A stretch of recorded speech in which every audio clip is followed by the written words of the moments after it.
This conference will now be recorded. Reorganisation of village panchayat हमारे यहाँ एक बहुत बड़ी लंबी परंपरा रही है। ठीक है, हम अगर साउथ इंडिया से शुरू करें तो जो चोल और चेर राजा थे, ठीक है, चोल किंगडम वगैरह थे, चोल हो, चेर हो, पांड्य हो। नॉर्थ इंडिया में बात करें तो चाणक्य का जो टाइम था वहां से एक सेल्फ गवर्नेंस की या एक विलेज में एक इस तरह के इंस्टीट्यूशनल सेटअप की जो आवश्यकता है और उसकी जो एक कॉन्स्टिट्यूशन है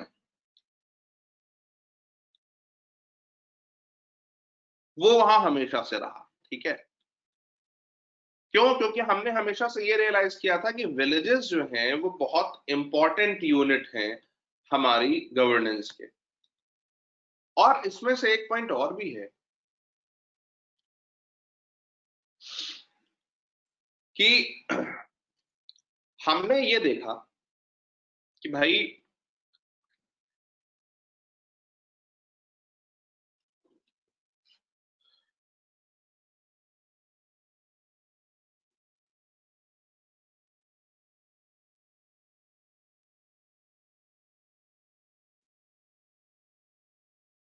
चाणक्य कह रहे हैं कि विलेज जो है वो सबसे फंडामेंटल पार्ट है। चाणक्य कह रहे हैं कि विलेज जो है वो सबसे फंडामेंटल पार्ट है हमारे राज्य की सिक्योरिटी के लिए।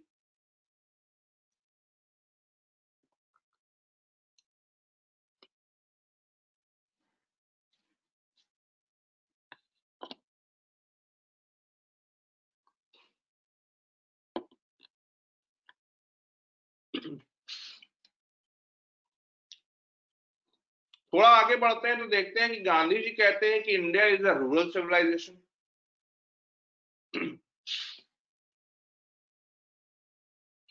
गांधी जी कहते हैं कि India is a rural civilization, कि भारत जो है वो एक ग्रामीण सभ्यता है। अब आप एक बात बताओ, अपने आप में ये शब्द, ये वाक्य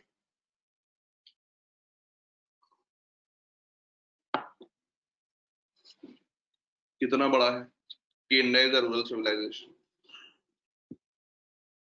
लेकिन क्या रूरल सिविलाइजेशन कहने भर से हो जाएगा? क्या सिर्फ इंडिया को रूरल सिविलाइजेशन टर्म करने भर से हो जाएगा?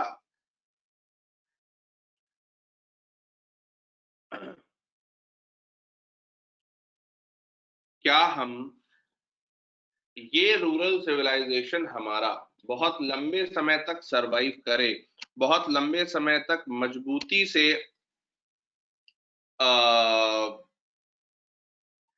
आगे बढ़े, तो बिना किसी ऐसे इंस्टीट्यूशन के जो विलेजेस में एक गवर्नेंस एस्टेब्लिश करे, वो पॉसिबल नहीं था। प्लस एक हमेशा से ये थॉट था कि सरकारें जो है वो कितनी भी स्ट्रांग या कितनी भी कैसी भी आ जाएं, लेकिन बिना एक लोकल एडमिनिस्ट्रेशन के, बिना एक गांव के स्तर के एडमिनिस्ट्रेशन के वो चीजें संभाल नहीं सकती। ठीक है,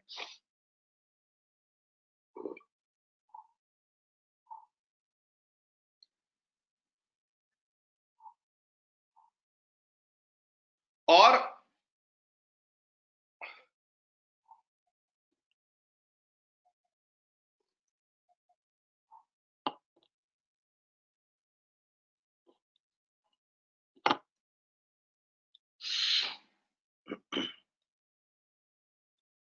मानना गांधी जी का भी यही था कि जब तक, देखो गांधी जी कहते क्या थे भाई, गांधी जी कहते थे कि हम खादी को प्रमोट करेंगे, गांधी जी कहते थे कि हम एम्प्लॉयमेंट बाई मासेस करेंगे। मतलब हम जो है वो मशीन से उत्पादन नहीं करेंगे, हम लोगों के द्वारा उत्पादन करेंगे। मतलब एक बहुत बहुत बड़ी संख्या में लोग उत्पादन करें, जिससे कि जो है वो सभी को जॉब मिले, सभी के पास रोजगार हो और सब लोग कंस्ट्रक्टिव एंगेजमेंट में बिजी रहें। गांधी जी स्किल की बात करते थे, वोकेशन की बात करते थे, और उनका जो एजुकेशन मॉडल था वही वोकेशन ड्रिवन था। हमारी नेशनल एजुकेशन पॉलिसी पर उसकी बहुत अच्छी खासी छाप भी है। और गांधी जी का जो एजुकेशन मॉडल था उसको हम कहते थे नई तालीम। ठीक है, कहीं लिख लीजिए इसको। गांधी जी के ये पता है किसी को या नहीं पता है कि गांधी जी के एजुकेशन मॉडल को हम नई तालीम कहते हैं?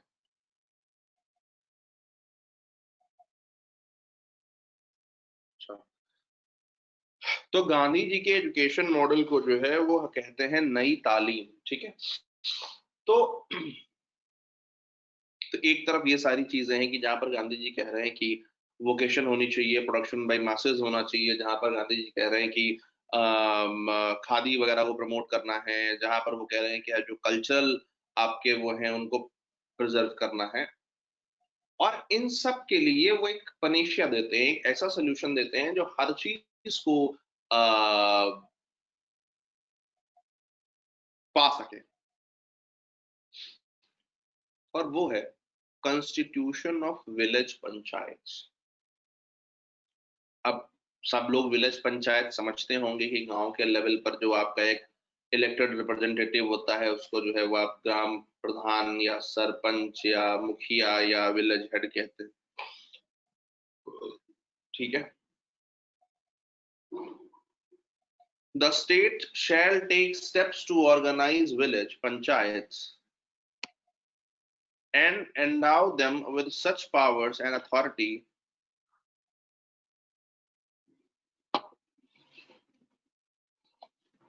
as may be necessary to enable them to function as units of self government।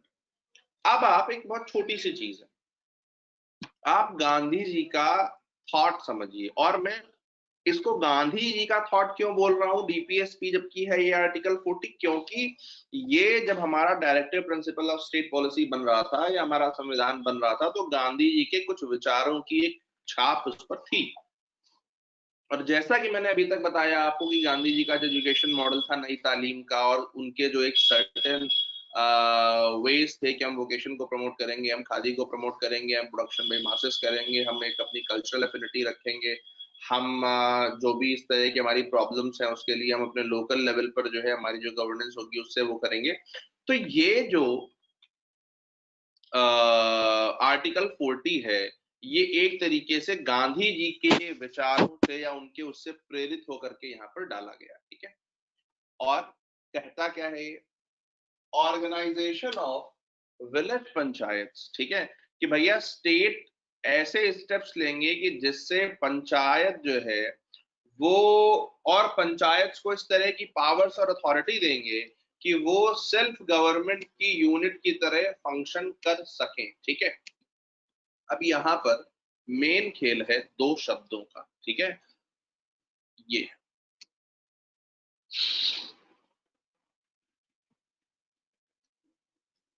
एक बात बताओ, क्या ये ऐसा नहीं लग रहा है कि बड़ी अच्छी तो बात बोली है लेकिन उसके बाद बैसाखी लगा दी है सरकार की बैसाखी? इस गवर्नमेंट जो है या स्टेट्स जो है वो ग्राम पंचायतों को ऐसी पावर्स या अथॉरिटी देंगे जो उनको सेल्फ गवर्नमेंट की यूनिट बनने में मदद करेगा।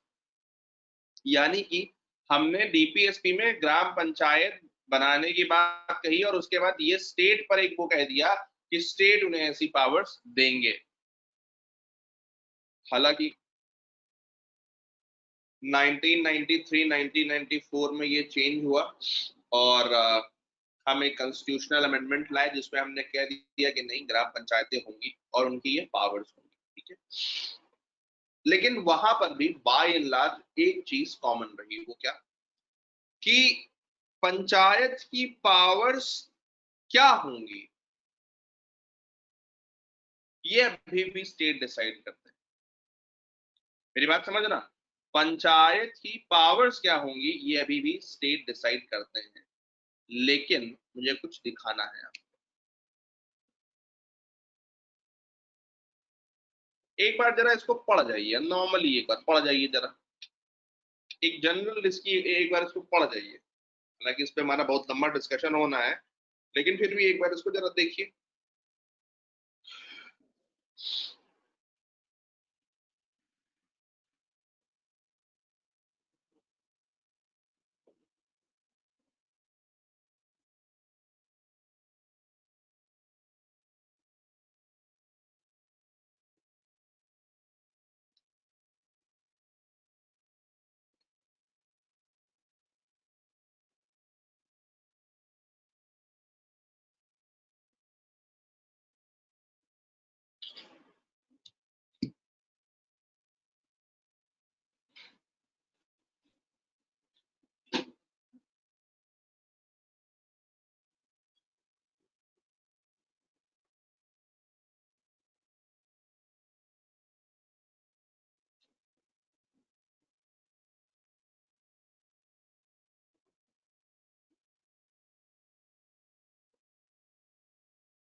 हाँ पूजा।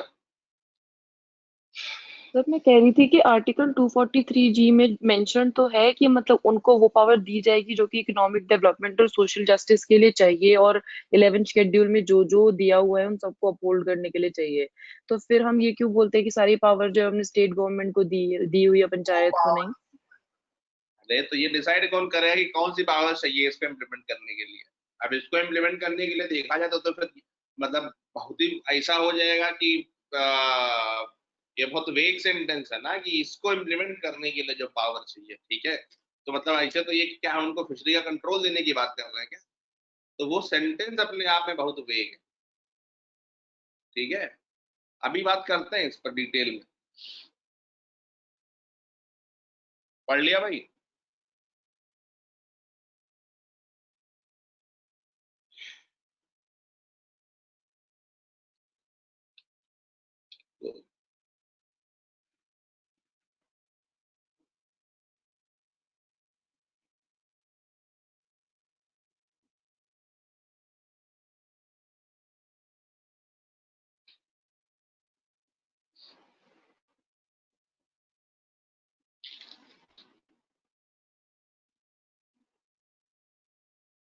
डन। जनता।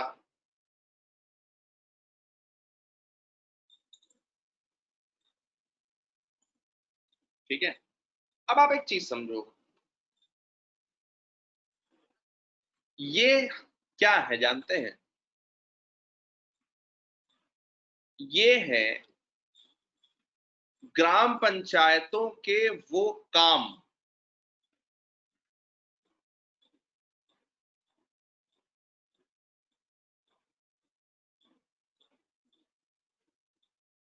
जो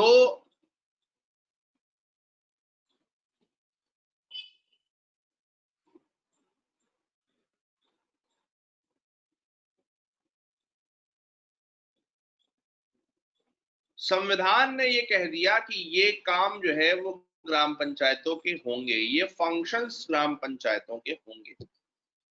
फिर कॉन्स्टिट्यूशन ने एक बात बोल दी कि स्टेट्स वो पावर देंगे ग्राम पंचायतों को जो उन्हें ये फंक्शंस को अपहोल्ड करने में मदद करे, जो उन्हें ये फंक्शंस करने में मदद करे। लेकिन अगर आप ध्यान से देखें तो क्या अगर हम इन्हीं फंक्शन को सही से कर लें तो क्या हमारी पूरा रूरल जो डेवलपमेंट है वही नहीं आ जाएगा इसमें? ठीक है, तो यानी कि और आपको परेशान होने की जरूरत नहीं है, ये इस डॉक्यूमेंट का हिस्सा है, ठीक है। तो मैं आपको इसको बहुत डिटेल में पॉइंट बाय पॉइंट पढ़ाऊंगा कि आप किस पॉइंट का यूज सिलेबस में किस जगह पर कैसे करेंगे, दैट इज माई हेडेक, ठीक है। But I am just telling you normally कि आर्टिकल 40 जो है वो दिखने में प्रोग्रेसिव है, अपने विचार में प्रोग्रेसिव है, इम्प्लीमेंटेशन में थोड़ा वो है क्योंकि स्टेट पर छोड़ दिया गया है कि स्टेट जो है वो पावर्स देंगे, ठीक है। और जहां पर कोई भी बात स्टेट पर छोड़ दी जाती है, या कोई भी बात उस पर छोड़ दी जाती है कि वो करेंगे, वहां मामला गड़बड़ हो जाता है। ठीक है, तो वो ध्यान रखिएगा।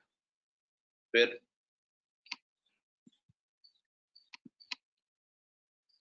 अब जैसे जीएस पेपर 3 में आपके है, सॉरी जीएस पेपर 2 में है ग्राम पंचायत, सॉरी है, ठीक है। और इसके साथ साथ में जो है वो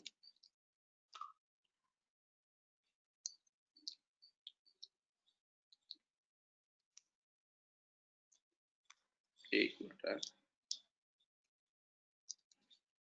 उसके साथ साथ में जो है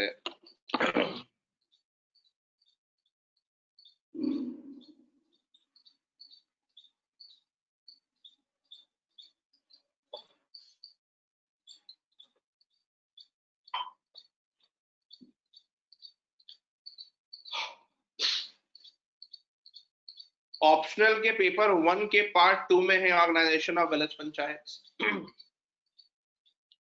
तो वहां पर आप ये लिख सकते हैं कि भैया आइडियली तो हमारे डीपीएसपी में लिखा हुआ है कि स्टेट्स जो है वो over the time, over the period इनको ज्यादा से ज्यादा पावर्स देंगे ग्राम पंचायतों को। कितने स्टेट्स ने कितनी दी?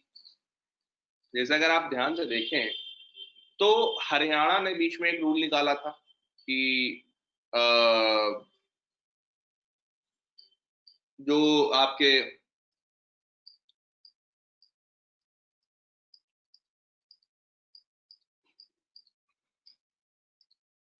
ग्राम पंचायतों के इलेक्शंस हैं या ये हैं, इनमें जो है वो अगर आपने सारे बिल्स पे नहीं कर रखे हैं तो आप पंचायतों का इलेक्शन नहीं लड़ सकते।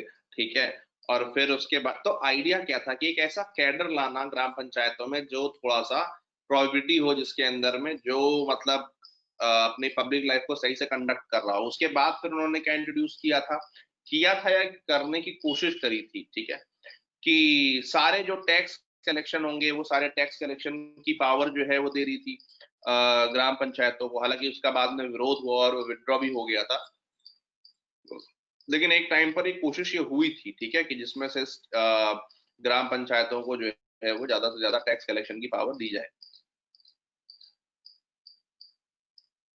आगे जब हम पढ़ेंगे तो हम बहुत जगह सेम चीजें पढ़ेंगे। हम पढ़ेंगे कि एक तरफ हमेशा हम प्रॉब्लम पढ़ेंगे कि हमारे यहाँ फंड्स की कमी है, और दूसरी तरफ फंड्स की कमी को दूर करने के लिए जो हम सजेशन देंगे हमेशा वो क्या होगा कि we should equip gram panchayat with far arching powers, ठीक है, ऑफ टैक्सेशन। ठीक है, तो वो ध्यान रखिएगा। Right to work to education and to public assistance in certain cases. ठीक, क्या सर आपने लास्ट लाइन क्या बोली थी? ग्राम पंचायत को बहुत टैक्सेशन की वाइड पावर्स देनी चाहिए। उससे क्या होगा सर? ग्राम पंचायतों को अगर हम टैक्सेशन की वाइड पावर्स देंगे, और मान लीजिए ग्राम पंचायतों का काम है ये टेक्निक एजुकेशन, है ना, उनका काम है हेल्थ एंड सैनिटेशन, तो वो अपने गांव में वो इन चीजों की व्यवस्था अच्छे से कर पाएंगे। उसके लिए उनको पैसे के लिए स्टेट पर डिपेंडेंट नहीं रहना पड़ेगा। तो सर जो वो टैक्स कलेक्शन होगा वो उन्हें गांव से करना पड़ेगा अपने से, जहाँ के वो हैं? हाँ हाँ हाँ, अपने गांव से करें। गांव में 2-3 तरह के टैक्सेस दिए जाते हैं। प्रॉपर्टी टैक्स होता है जो भी कोई देता नहीं है गांव वगैरह में, ठीक है, तो वो सब वो करें और उससे उसका उपयोग करें। और सर इंडिया में भी ऐसा होता है कि अगर आपने जैसे बिल वगैरह पे नहीं किया है, जो भी यूएस में हो रहा है, तो आपको राइट नहीं है इलेक्शन वोट करने का इलेक्शंस में? नहीं नहीं, ऐसे जैसे वो नहीं अभी है। जैसे इसके लिए था कि ग्राम पंचायत में अगर आप एज अ कैंडिडेट होते हो तो आपको मतलब जो बिल्स है वो पे करने पड़ेंगे, अभी आपने जो बताया। हम्म। हमारे यहाँ पर कैंडिडेसी के लिए, और वो भी आ, सब जगह नहीं है, ठीक है, मतलब ये हरियाणा ने एक रूल एक टाइम पर निकाला था कि अगर आप कैंडिडेट हैं तो आपको ये करना होगा। वो भी रूल था ये 2014 का, ठीक है। अगर आप कैंडिडेट हैं तो जो है वो आपको ये करना पड़ेगा, ठीक है। वोटिंग में नहीं है ये, ओके सर। ठीक है। हाँ, यस। और वोटिंग वोटिंग में डालना भारत के लिए बड़ा मुश्किल है, क्योंकि आपको पता ही है कि भारत में अभी तक कितने लोग क्योंकि टैक्स दे सर रहे हैं। हाँ, इतने सारे लोग हैं जो बहुत पे नहीं कर पाते, फिर तो वोटर लिस्ट बहुत कम हो जाएगी हमारी। बिल्कुल। हालांकि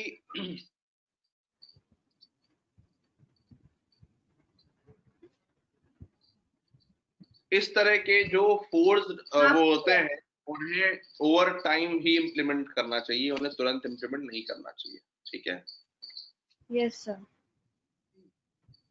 ठीक है, तो ये ध्यान रखिए। फिर 41,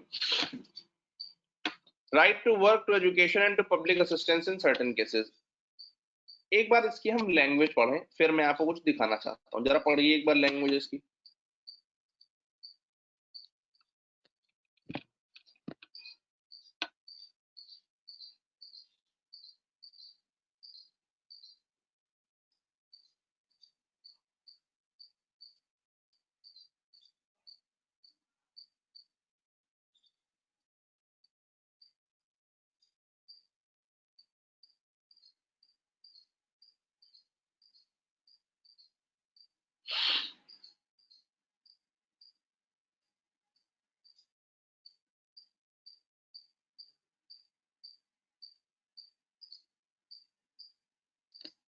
पढ़ लिया?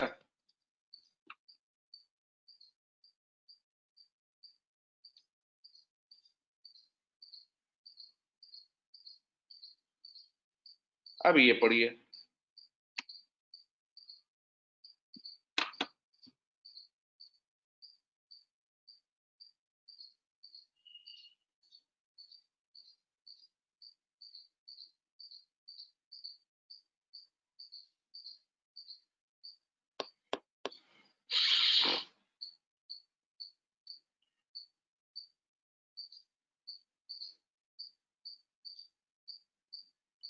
जो चीजें वहां लिखी हुई हैं, undeserved want, physical disability,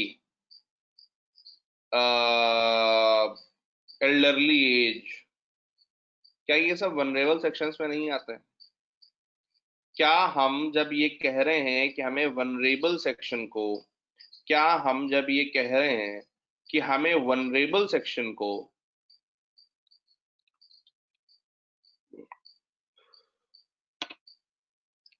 public assistance देना चाहिए, तो क्या एक तरीके से ये हमारे सिलेबस से कोरिलेट नहीं होता है क्या? अब इसको पढ़ते हैं। The state shall with in the limits of its economic capacity.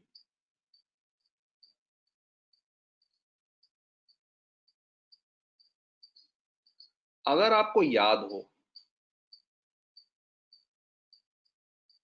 तो मैंने आर्टिकल 39 पढ़ाते समय आपको क्या बताया था कि जब हमारे डीपीएसपी आए थे तो हमारे जो कॉन्स्टिट्यूशन के मेकर्स थे, हमारे जो फ्रेमर्स थे, उनके दिमाग में ये था कि हम इसको अभी इन्फोर्सेबल नहीं बना सकते, इसको हम अभी जस्टिफिकेबल नहीं बना सकते, इसको अभी हम मतलब कोर्ट में कोर्ट से इसका इम्प्लीमेंटेशन हो जाएगा, वो हम नहीं करा सकते, या ये अगर इम्प्लीमेंट नहीं हो रहा है तो आप कोर्ट में जा सकते हैं, वो हम नहीं करा सकते। क्यों? क्योंकि हमारे पास में 1947 में उतने रिसोर्सेज नहीं थे। और सरकारों को ये भी पता था कि, सॉरी, कॉन्स्टिट्यूशन बनाने वालों को ये भी पता था कि जो डीपीएसपी है, directive principle of state policy है, उसके गोल्स, उसके आइडियल्स, उसके आदर्श कितने लॉफ्टी हैं कि चीजें ठीक होने के बाद भी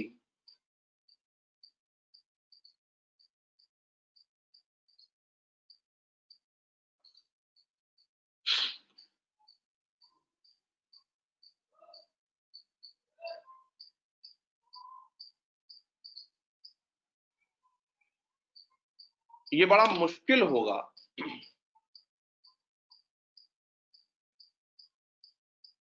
सारे स्टेट्स के लिए इस तरह की चीजें प्रोवाइड कर पाना। आज भी देखिए, हमारी आजादी को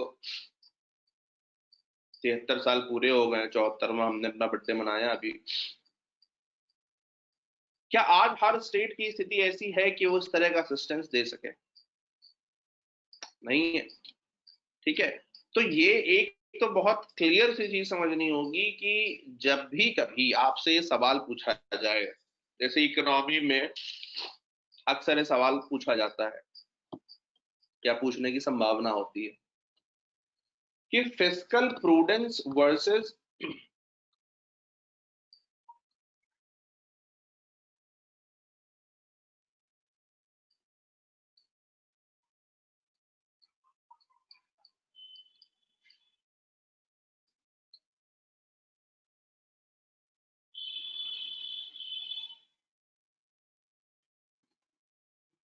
ऑब्लिगेशन ऑफ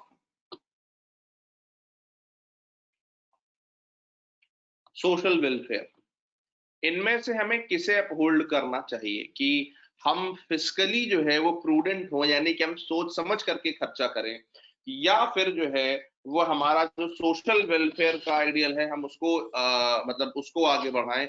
इन दोनों में से हमें किसको आगे बढ़ाना चाहिए?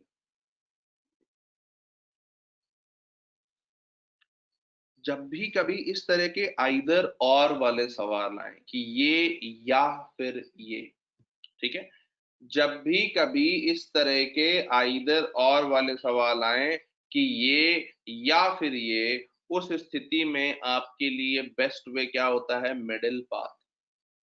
और वो मिडिल पाथ यहाँ लिखा है। आप क्या बोलेंगे कि constitution itself says that state must provide public assistance within its economic capacity. So we don't have to overshoot our expenditure. We do not have to give everything for free and then कि हमारी fiscal जो condition है वो deteriorate हो जाए। तो जब भी कभी इस तरह का आपसे बात पूछी जाए या सवाल पूछा जाए तो आप क्या बोलेंगे कि the state shall within the limits of its economic capacity and development make effective provisions for securing। अब यहां तक बात समझ में आ गई ना, with in the limits of its economic capacity वाली बात की स्टेट्स जो है वो अपनी इकोनॉमिक कैपेसिटी में रह करके ये काम करेंगे, ठीक है। दूसरी चीज क्या है?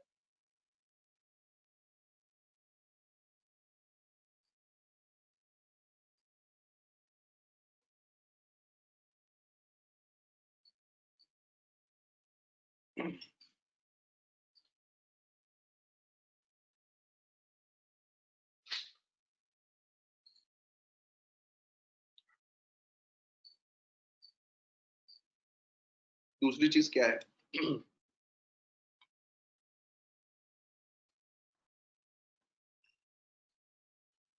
कह रहे हैं securing the right to work,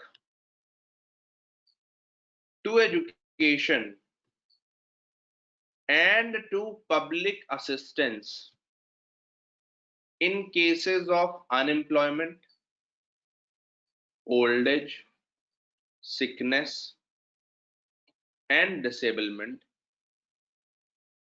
and in other cases of undeserved want। क्या अगर कोई भी व्यक्ति वनरेबल है किसी भी तरह से तो उसको हम क्या क्या देने की बात कर रहे हैं? हमारा कॉन्स्टिट्यूशन कौन कौन सी चीजें देने की बात कर रहा है? वर्क, एजुकेशन, ठीक है, और अगर मान लीजिए और किसी तरह का पब्लिक असिस्टेंस कि हमने उसको कोई मतलब कुछ वो नहीं है तो हमने उसको राशन दे दिया या कुछ और दे दिया। तो अगर कोई अनएम्प्लॉयड है, कोई ओल्ड एज है, उसमें है सिक है और डिसेबिलिटी है किसी तरह की, तो उसमें हम उसको ये चीजें प्रोवाइड कराएं। अब यहां से एक अगला एग्जांपल निकलता है। जैसे हम डिसेबिलिटी राइट्स एक्ट लाए, डिसेबिलिटी राइट्स एक्ट लाए और उसमें हमने क्या कहा कि स्टेट जो है वो जो डिसेबल्ड लोग हैं उनके खिलाफ एम्प्लॉयमेंट में कोई या इस तरह के रिक्रूटमेंट में जो है वो किसी तरह का कोई भेदभाव नहीं होने देगा।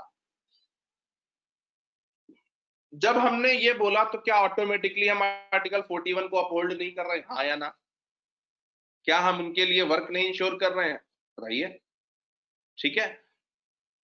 फिर हमने कहा कि उनका एजुकेशनल इंस्टीट्यूशन में एक्सेस जो है वो किसी भी तरह से जो है वो बाधित नहीं होगा। क्या फिर से हम आर्टिकल 41 वो नहीं कर रहे हैं? और फिर आता है दूसरी चीज, अनडिजर्व्ड वांट। पिछले साल हमने क्या किया, एक हम HIV एड्स पेशेंट एक्ट लाए, राइट्स ऑफ HIV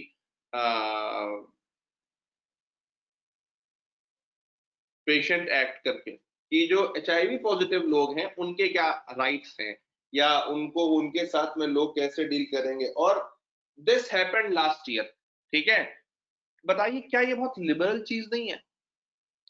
क्या ये बहुत बड़ी चीज नहीं है?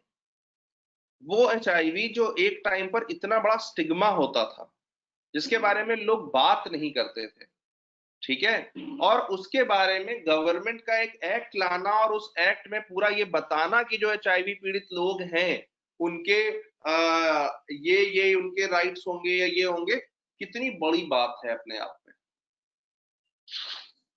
और ये लास्ट ईयर हुआ है। You don't get to hear these things, ठीक है, due to an ecosystem of media outlets. तो जब लास्ट ईयर इन्होंने ये काम किया HIV एड्स वाला एक्ट लाए, तो वो क्या था, अनडिजर्व्ड वांट के केसेस को सर्व करना, अनडिजर्व्ड वांट के केसेस को सर्व करना, जहां पर ऐसी अगर कोई अनडिजर्व्ड वांट है तो उस केस में वर्क एजुकेशन और पब्लिक असिस्टेंस दिया जाए, ठीक है। फिर उसी तरह से, हालांकि ट्रांसजेंडर को मैं अनडिजर्व्ड वांट नहीं मानता हूं, लेकिन फिर भी ठीक है कि ट्रांसजेंडर राइट्स बिल जो आया उसको भी हम यहाँ रख सकते हैं, ठीक है, कि उसमें भी हमने क्या किया, वर्क एजुकेशन और पब्लिक असिस्टेंस की बात की। तो हमारे दिमाग में हमेशा कैटेगराइजेशन कैसे चलना चाहिए कि हम DPSP के किस सेक्शन के लिए किस तरह के एग्जाम्पल्स डाल सकते हैं, किस तरह के उससे हम कनेक्ट कर सकते हैं, क्योंकि जब ये चलेगा और वो सिलेबस से कनेक्ट होगा, तो जब आपके सामने कोई सवाल आएगा एग्जाम में तो आप चट से कनेक्ट कर दोगे उसको। मेरी बात समझ रहे नहीं समझ रहे?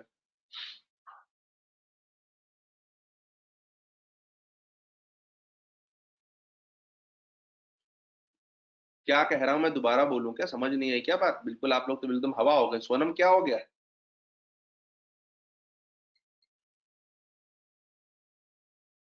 सर बात समझ। अच्छा, हाँ मतलब बता देना, मतलब हमको लगने लगता है कि ज्यादा तो नहीं हो रहा, ठीक है, तो बहुत मतलब कम कर दिया जाएगा। खैर, राजन जी बात समझ आ रही है? बोल दिया करो आप भी, ठीक है। तो कभी भी अगर आपसे सवाल पूछा जाए कि Indian constitution puts a profound gives a profound emphasis on welfare politics, but keeping in mind the state of economy of the country, ठीक है, और इस पर लिखने को आ जाए तो आप बोल सकते हैं कि भैया वेलफेयर पॉलिटिक्स की देखिए यहाँ पर बात करी है DPSP में, लेकिन उसमें भी चीज वही है कि ये सीधे बोल देते हैं कि अगर आपका इकोनॉमिक स्टेटस अच्छा होगा तो ही आप कुछ उखाड़ पाएंगे, अदरवाइज तो सब हवा है, ठीक है। Provide for just and humane condition of work and maternity relief। अब आप एक चीज सोचो, ये एक देश का संविधान है जो मैटरनिटी रिलीफ की बात कर रहा है, ठीक, और हमारे यहाँ पर अगर हम कुछ दिनों पहले तक देखें तो जो मैटरनिटी रिलीफ होती थी वो कितने हफ्ते की होती थी? मैटरनिटी रिलीफ कितने हफ्ते की होती थी? आइडिया कोई?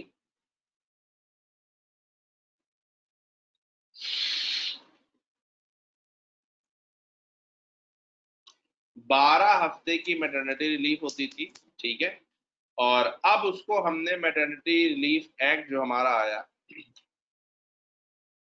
उससे हमने उसको बढ़ा करके 12 से 24 कर दिया कि 24 हफ्ते जो है अब आप मैटरनिटी रिलीफ ले सकते हैं। तो जब हमने ये कह दिया कि 24 हफ्ते आप मैटरनिटी रिलीफ ले सकते हैं, तो अपने आप में, हाँ 6 मंथ, तो अपने आप में हमने जो है ये हमारा जो आर्टिकल 42 है इसको अपहोल्ड कर दिया, इसके सेकंड सेक्शन को, ठीक है। Provision for just and humane conditions of work and maternity relief, इसका जो सेकंड पॉइंट था मैटरनिटी रिलीफ वाला, उसको हमने जो है वो अपहोल्ड कर दिया ये लिख करके। The state shall make provision for securing just and humane condition of work and for maternity relief। क्या कह रहा है कि स्टेट जो है वो जस्ट और ह्यूमन कंडीशंस को वो करेगा for work and maternity relief, ठीक है। फिर लिविंग वेज फॉर वर्कर्स,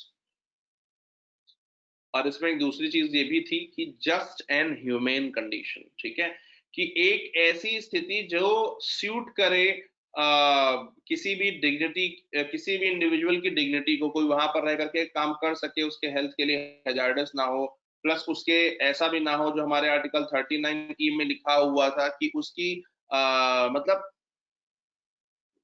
उसकी हेल्थ को या उसको जो है वो नेगेटिवली इम्पैक्ट ना करे, ठीक है।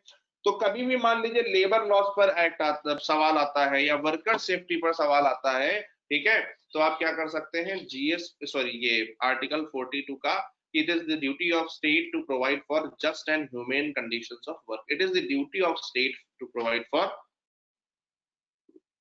Just and human conditions of work, ठीक है। एक बार 40, 41, 42 देख लीजिए, कुछ डाउट लग रहा हो तो पूछिए, फिर आगे बढ़े।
एनी डाउट इन तीनों आर्टिकल्स में?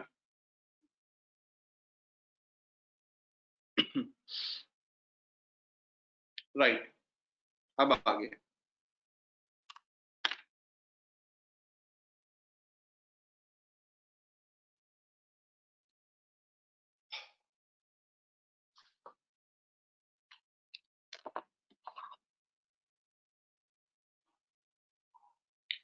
अनडिजर्व्ड वांट्स मतलब कोई भी ऐसी चीज जो आप ना चाहें कि आपके हो, जैसे HIV हो गया, कोई और इस तरह की चीज हो गई, जैसे कोई टर्मिनल इलनेस है, कोई कैंसर पेशेंट है, ठीक है, तो ऐसी कोई चीज जो आप ना चाहें कि आपके हो, ठीक है, उसको कहते हैं अनडिजर्व्ड वांट।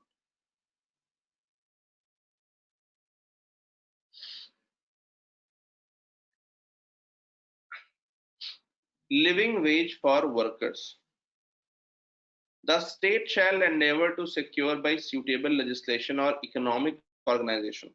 दो चीजें हैं, या तो सरकार कोई लॉ ले आए इस तरह का सुटेबल लेजिस्लेशन, या फिर वो कोई इस तरह की बॉडी ऐसी बना दे, कोई ऐसा अपनी इकोनॉमी को इस तरह से ऑर्गेनाइज कर दे, ये लाइन बड़ी इंपॉर्टेंट है, अपनी इकोनॉमी को इस तरह से ऑर्गेनाइज कर दे, और in any other way to all workers, agriculture, industrial or otherwise, work a living wage condition of work ensuring a decent standard of life and full enjoyment of leisure and cultural opportunities। अब इसके तीन हिस्से हैं, ठीक है।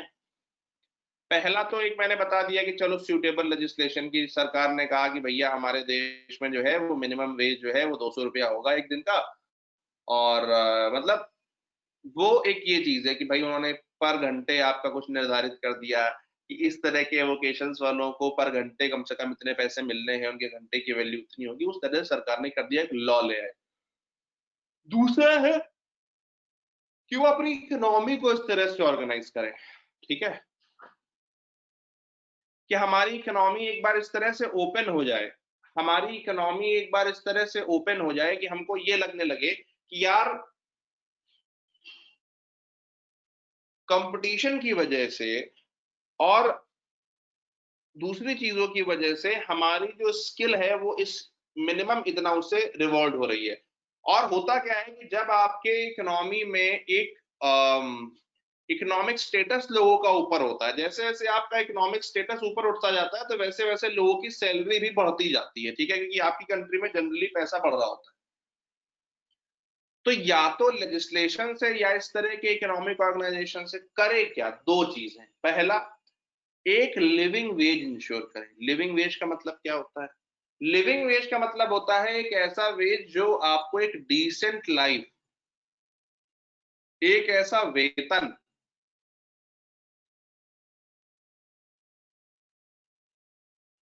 जो आपको एक डिसेंट लाइफ देने के लिए या एक डिसेंट लाइफ जीने के लिए आपको वो बना सके। लेकिन हमारे संविधान बनाने वालों का असली विजन अगली लाइन में दिखता है। क्या कहते हैं जब वो ये कहते हैं कि apart from ensuring living wage you would also ensure a decent standard of life, और इससे भी आगे full enjoyment of leisure, social and cultural opportunities, which means for them a man is not just a machine. They are not treating man as hands who will just help in the work. They are treating an individual with utmost dignity and respect, acknowledging that he also have life outside the work, and to have better productivity, that guy should have good quality of life outside the work. Because if you are only working, if you are overstressed, you won't be productive economic resource for your own country.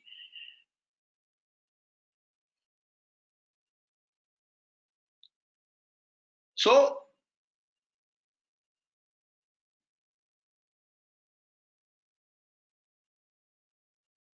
to raise the human productivity, to improve the human productivity, what constitution makers have envisioned that governments must ensure a decent standard of life and full enjoyment of leisure and social and cultural opportunities. Life outside work should be good. You should give them exposure, you should give them additional opportunities to work on different things. बिल्कुल राजन जी, ठीक है। तो you can think about Indian constitution, मतलब क्या आप लोगों ने सोचा था कि संविधान में इस तरह की बातें होंगी इससे पहले? Did you guys have any idea कि भाई कॉन्स्टिट्यूशन में जो है वो इस तरह की बातें हो सकती हैं? ठीक है, तो वो ध्यान रखिए।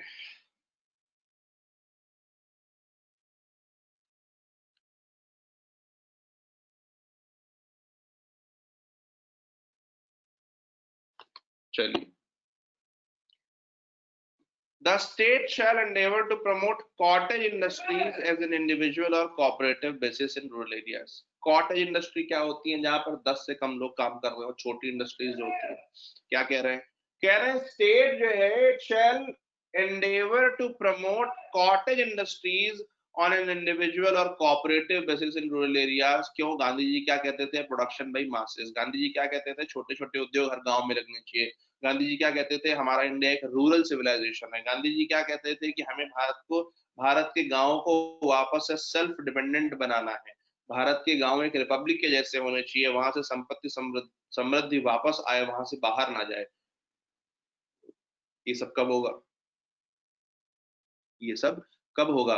जब भारत के गांवों में छोटे छोटे रोजगार हर गांव में होंगे, या तो इंडिविजुअल बेसिस पर हो और या तो लोग उन्हें मिलजुल करके स्टार्ट कर रहे हो। तो जीएस पेपर 1 में इंडियन सोसाइटी वाले सेक्शन में, जीएस पेपर 2 में आपके ग्राम पंचायत वाले सेक्शन में, या वनरेबल एरियाज की पॉलिसीज के सेक्शन में, या पॉवर्टी वाले सेक्शन में या जीएस पेपर 1 में वुमेन रिलेटेड इश्यूज में, या जीएस पेपर 3 में जो है वो आपका एम्प्लॉयमेंट वाले सेक्शन में, जब आप, सॉरी मैं भूल गया था कि आपको भी रटा नहीं होगा सिलेबस।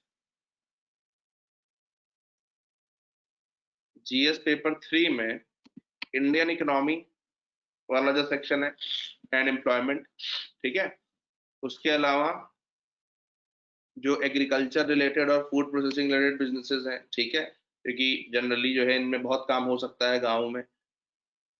उसी तरह से education, human resource and poverty और हंगर दूर हो सकती है अगर हम गांव में जो है इस तरह के काम स्टार्ट कर देंगे तो, ठीक है।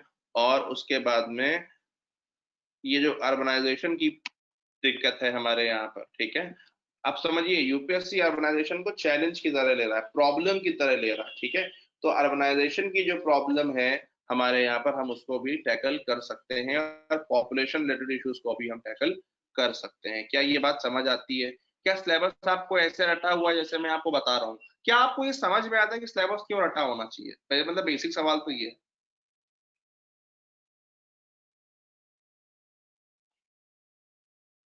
ये समझ में आता है ना कि मतलब सिलेबस क्यों इस तरह से रटा हाँ होना सर, चाहिए? ताकि हमें पता लगे कि कहाँ क्या लिखना है। बिल्कुल, जब तक आपको ये सेंस नहीं होगा कि भैया मतलब हम कहाँ क्या लिखना है, ये भी बात सही है। और एक और चीज होती है, हम जो है, हाँ बिल्कुल, कि जब हम लिख रहे हैं या हम कुछ प्रपोज कर रहे हैं, हम कोई आइडिया दे रहे हैं, तो हम अपने दिमाग में भी तो डॉट्स क्रिएट कर पाए। हम उतना वाइड आंसर लिख कैसे पाएंगे अगर हमारे अपने दिमाग में पिक्चर क्लियर नहीं है तो, ठीक है। तो इस चीज को ध्यान रखें। फिर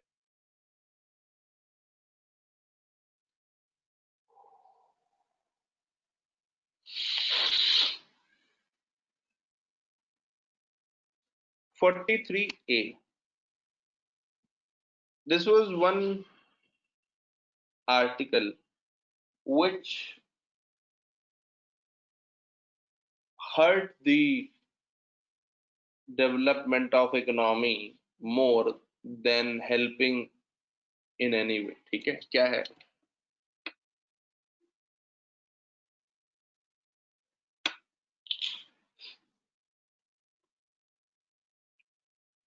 The state shall take steps by suitable legislation or in any other way to secure the participation of workers in the management of undertakings, establishments or other organizations engaged in any country। कह रहे हैं कि state जो है law बना करके ये ensure करेंगे कि जो वर्कर्स हैं वो जो है अपनी इंडस्ट्रीज के मैनेजमेंट में पार्टिसिपेट कर रहे हैं। सुनने में बड़ा अच्छा लगता है, ठीक है, कि चलो डेमोक्रेसी है और वर्कर जो है वो जिस इंडस्ट्री में है वहां पर वो उसको मैनेज करें और वहां पर रिप्रेजेंटेशन करें। प्रैक्टिकली उतना ही डिफिकल्ट है। क्यों डिफिकल्ट है?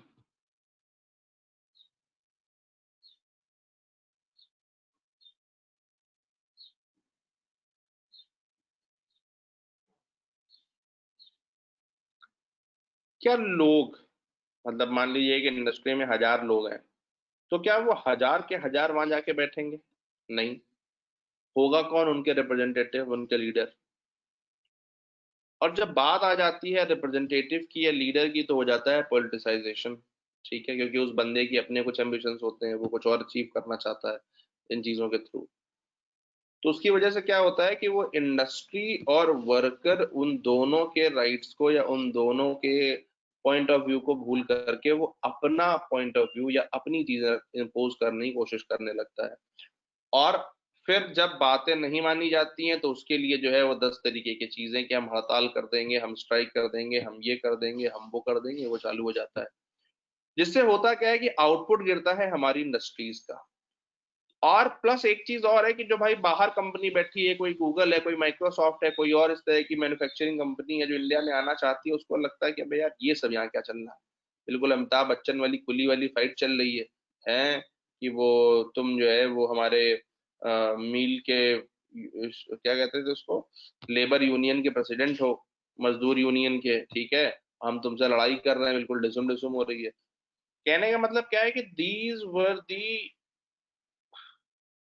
hurdles that foreign players felt before investing in India, and that private players were facing in raising their output. देखो एक चीज है, आज दौर कैसा है? आज दौर है गिग इकोनॉमी का। गिग इकोनॉमी किसे कहते हैं? जिसको कहते हैं contractual economy, where you monetise your asset, where you monetise your time. ठीक है, जिसको एक कहते हैं कि भाई कॉन्ट्रैक्ट पे बंदा काम कर रहा है। जैसे मतलब कोई ऊबर का या ओला का कोई ड्राइवर है तो 4 घंटे, मतलब he is not permanent your नौकर, आपने उसे सर्विस दी, उसको पे किया, खत्म।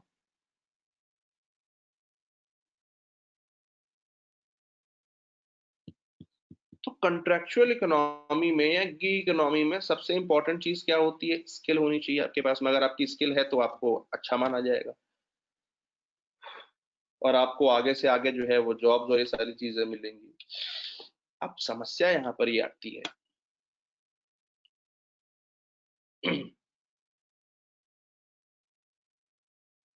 कि एक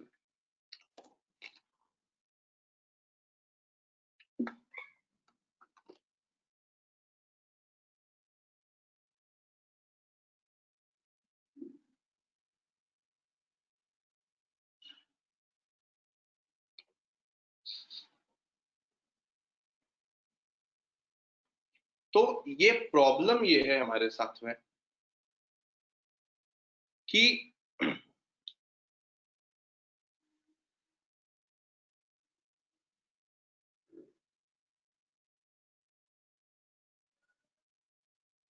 हम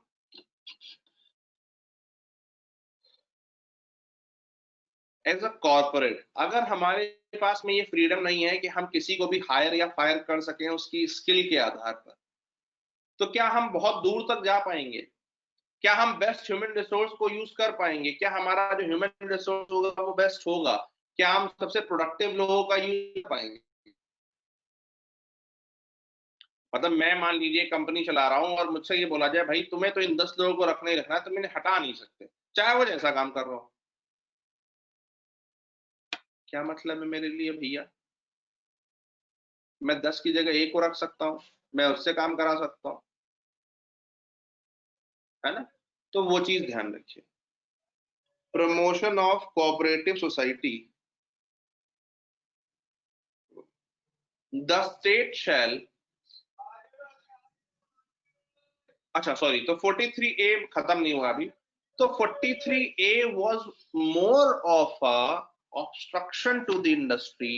लेबर लॉज बहुत रिजिड होते चले गए, कॉर्पोरेट्स को हायर और फायर करने की आजादी नहीं रही, जिसकी वजह से हमारे यहाँ पर दिक्कतें होती चली आई। और अब हम लेबर लॉज को रिलैक्स कर रहे हैं, और लेबर लॉज को रिलैक्स करने के बाद ही हमारा जो ईज ऑफ डूइंग बिजनेस वाला मामला है वो थोड़ा सा ऊपर जा रहा है। ठीक है, ईज ऑफ डूइंग बिजनेस से कुछ याद आया?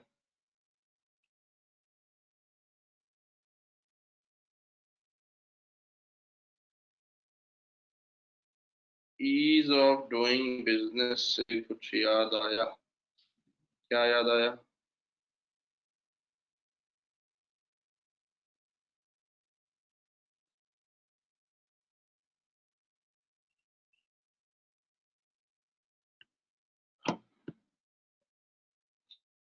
अच्छा, तुमने तो पढ़े थे ना आप लेबर वाले रिफॉर्म्स।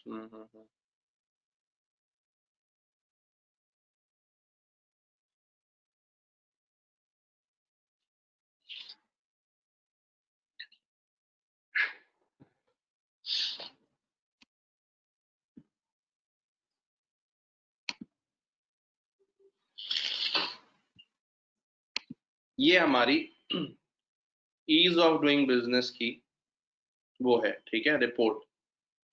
और हम किसी भी कंट्री की ईज ऑफ डूइंग बिजनेस जो है वो इन, अबे भैया क्या करना चाहते क्या और जिंदगी में, हाँ, वो जो है ईज ऑफ डूइंग बिजनेस की जो हम रैंकिंग है वो इन 10 पैरामीटर्स के आधार पर जो है वो डिसाइड करते हैं। ठीक है, और इन्हीं के आधार पर हम ये डिसाइड करते हैं कि हमारा कंट्री में ईज ऑफ डूइंग बिजनेस जो है वो कैसी है। ठीक है, this is, these are the ones, sorry. ठीक है, ये है। तो इसका जरा स्क्रीनशॉट ले लीजिए और क्लास के बाद इसको जरा अच्छे से पढ़ के आइए। 4-5-6 दिन में मुझे रटा हुआ मांगता है। स्क्रीनशॉट ले लो चाहे तो, और बोलो तो मैं लिंक ही भेज देता हूँ इसका।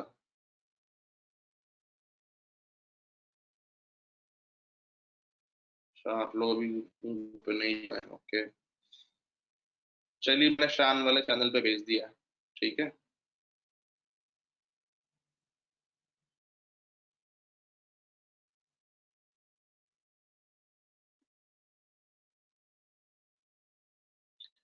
मैंने जो है वो शान वाले चैनल पे भेज दिया, ठीक है।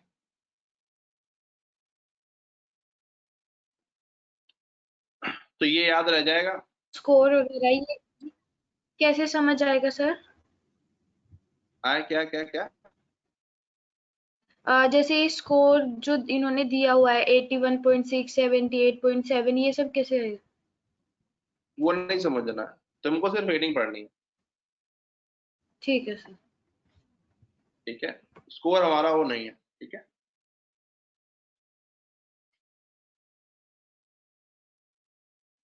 फिर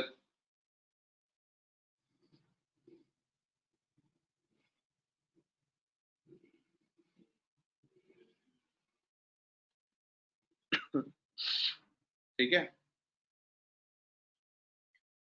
तो कोई दिक्कत इसमें? इसमें कुछ पॉइंट्स ऐसे होंगे जो डाउट हो आपको भी सर, समझ कहाँ तक पढ़ना है? आए। कहाँ तक पढ़ना है? पूरी डॉक्यूमेंट? अरे नहीं नहीं, पूरी डॉक्यूमेंट पूरी डॉक्यूमेंट नहीं, ये सिर्फ 10 पैरामीटर से भी याद रखना है। इसमें बहुत कुछ समझाना ठीक है होता है। हाँ, मैं इसको आपको समझाऊंगा जब हम इकोनॉमिक्स स्टार्ट करेंगे, तो हम इसको समझाएंगे इस बार सर। पूरी बात, तब आप डॉक्यूमेंट पढ़ेंगे अभी, ठीक है। Okay sir. तो अब इसमें जैसे आपने एक चीज देखी होगी,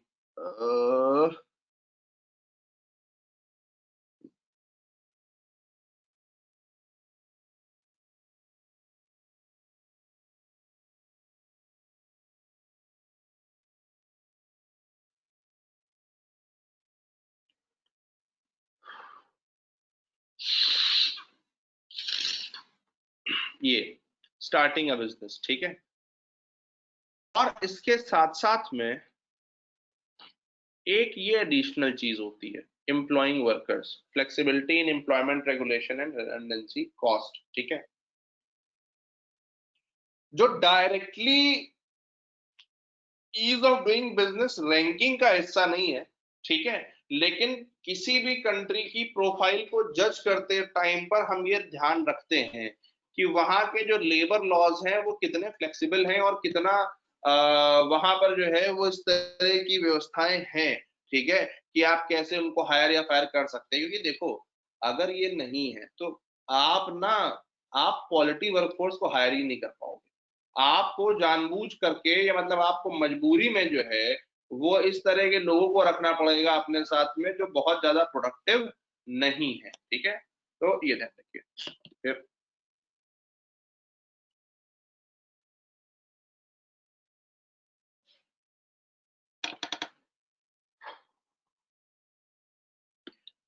आपकी बात समझ में आ गई? 43 है, इसमें कोई समस्या?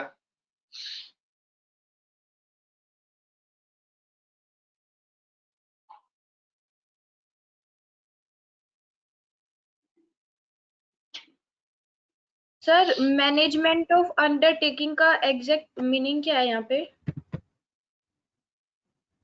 कहाँ पर? सर इसी में 43 में ही सर, 43A। अरे हाँ बिजनेस का मैनेज, बिजनेस, किसी बिजनेस को मैनेज करना, ठीक है सर। ठीक है। जैसे पीएसयूज वगैरह होते हैं ना हमारे यहाँ, तो उनका मैनेजमेंट, ठीक है। चलिए,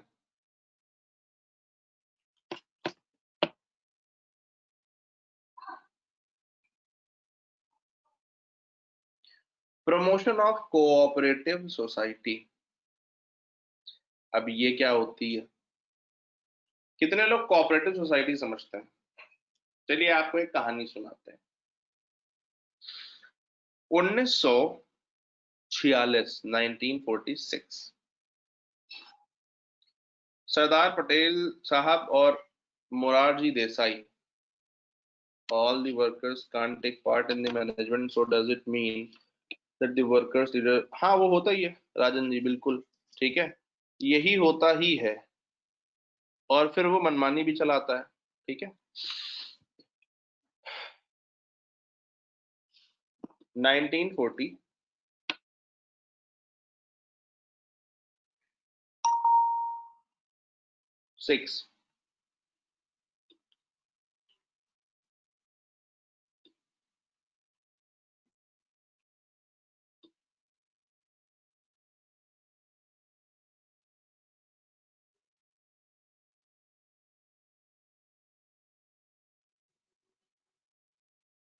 सरदार पटेल और मोरारजी देसाई, ये दोनों लोग जो है वो गुजरात में थे। तो इनके पास में आनंद जिले से, आनंद जो है वहां का, वहां से कुछ फार्मर्स आए और उन्होंने कहा कि हम बहुत परेशान हैं, हमारी समस्या का निदान करिए। तो सरदार साहब ने कहा बताइए। तो उन्होंने कहा देखिए, हम जो है वो दूध हम लोग, हमारे यहाँ होता है, और लेकिन दूध जो है हम वो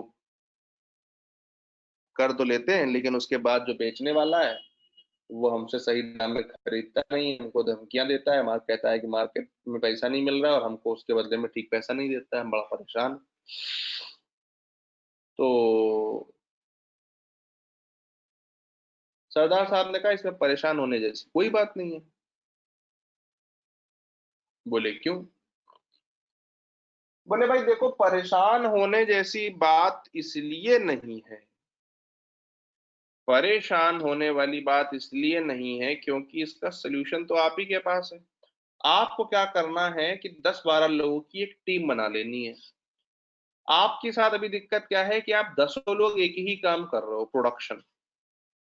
आपने क्या करना है कि 10-12 लोगों की एक टीम बना लेनी है, और उसमें से जो है वो 4 लोग प्रोडक्शन करें, 4 लोग उसका मार्केटिंग करें, और 4 लोग जो है वो और चीजों में, जैसे कि उसके लिए अगर कोई चारे वारे की व्यवस्था करनी है और व्यवस्था करनी है तो उसमें लग जाए। तो इस तरह के कोऑपरेशन से जो है वो आप काम करिए। यही जब 10 लोगों ने मिल करके एक कोई इस तरह की बॉडी बना ली तो वो कहलाई कोऑपरेटिव सोसाइटी, ठीक है। तो कोऑपरेटिव सोसाइटी का प्रिंसिपल समझ में आ गया ना, बेसिक प्रिंसिपल कोऑपरेशन, ठीक है। जहां पर जो है वो कुछ लोग मिल करके इस तरह के कार्यक्रम करें, ठीक है, कोई दिक्कत। अब कोऑपरेटिव सोसाइटी इंडिया में जरूरी क्यों है? इसलिए जरूरी है क्योंकि हमारे यहाँ क्या है कि किसान हो या कोई और वो हो, हमारे यहाँ एक, हाँ, एक चीज होती है कि फंडिंग की दिक्कत हमारे यहाँ सबको आती है, जनरली सभी को जो है हमारे यहाँ पर फंडिंग की समस्या आती है कि सरकार से बहुत ज्यादा फंड नहीं मिल रहे हैं, सरकार से बहुत ज्यादा मदद नहीं मिल रही है, तो हम क्या करें, ठीक है।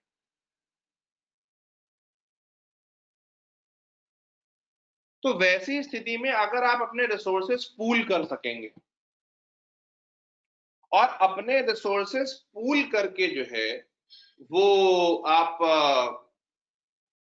इस तरह का काम कर सकेंगे, तो होगा क्या कि आपका पर यूनिट जो पर बंदा कॉस्ट है वो भी कम आएगी, और पर बंदा कॉस्ट कमाने के साथ साथ में आप ज्यादा कामों को ज्यादा बेहतर तरीके से कर पाएंगे।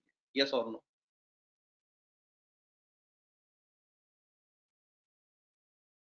ठीक है, तो ये चीज ध्यान रखिए। हमने क्या कहा, सरकारें जो हैं वो क्या करेंगी,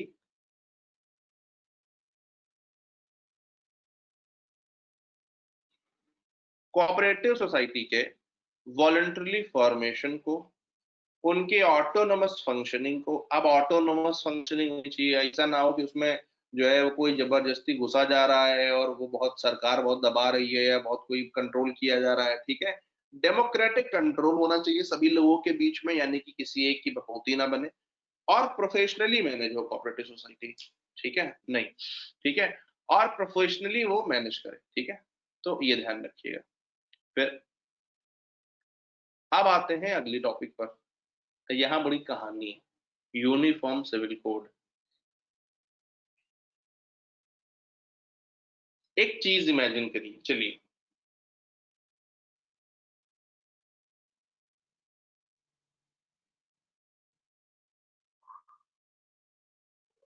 भारत के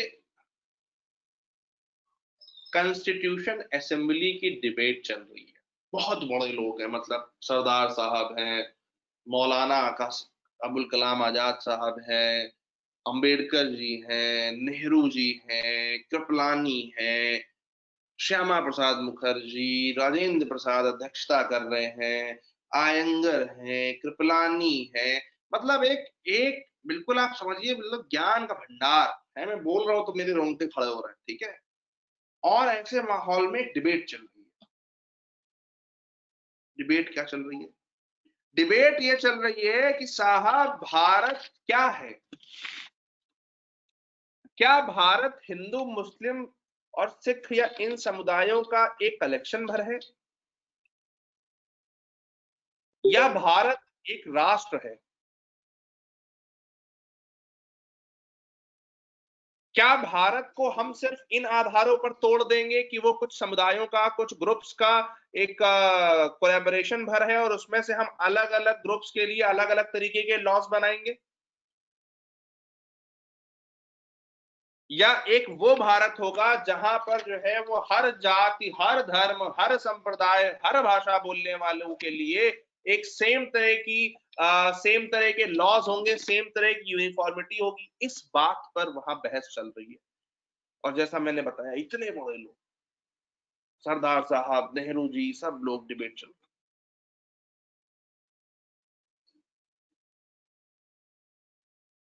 और अलग अलग पार्टियों के लोग हैं। एक तरफ मुस्लिमों का रिप्रेजेंटेशन मौलाना अबुल कलाम आजाद कांग्रेस से कर रहे हैं, दूसरी तरफ मुस्लिमों का रिप्रेजेंटेशन जो है वो जो उस समय पर मुस्लिम लीग थी उस टाइम पर चल रही है, 1948, ठीक है। उस टाइम पर सॉरी, जो मुस्लिम लीग है उसके एक सांसद जो है वो, उनका अलग स्टैंड है, अबुल कलाम आजाद साहब का अलग स्टैंड है, मौलाना का अलग स्टैंड है। मौलाना लगातार जो है इसको इंडिक थॉट से या इंडिक वे से इंटीग्रेट करने की बात कर रहे हैं। वो लोग लगातार जो है रिलीजियस आइडेंटिटी पर रिजिड हो रहे हैं। सवाल सिंपल था। सवाल ये था कि जो फैमिली लॉज हैं,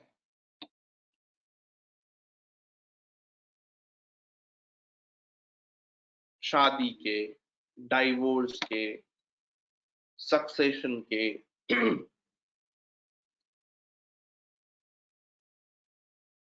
क्या वो सभी के लिए सेम हो सकते हैं क्या?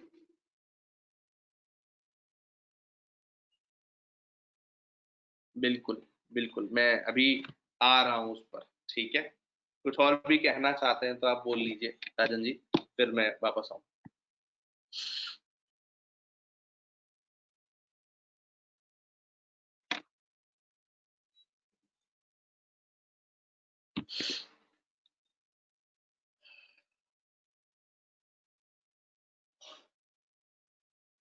शादी के, तलाक के, सक्सेशन के, क्या लॉज ज्यूस के लिए, पारसियों के लिए, हिंदुओं के लिए, मुस्लिमों के लिए सेम हो सकते हैं क्या?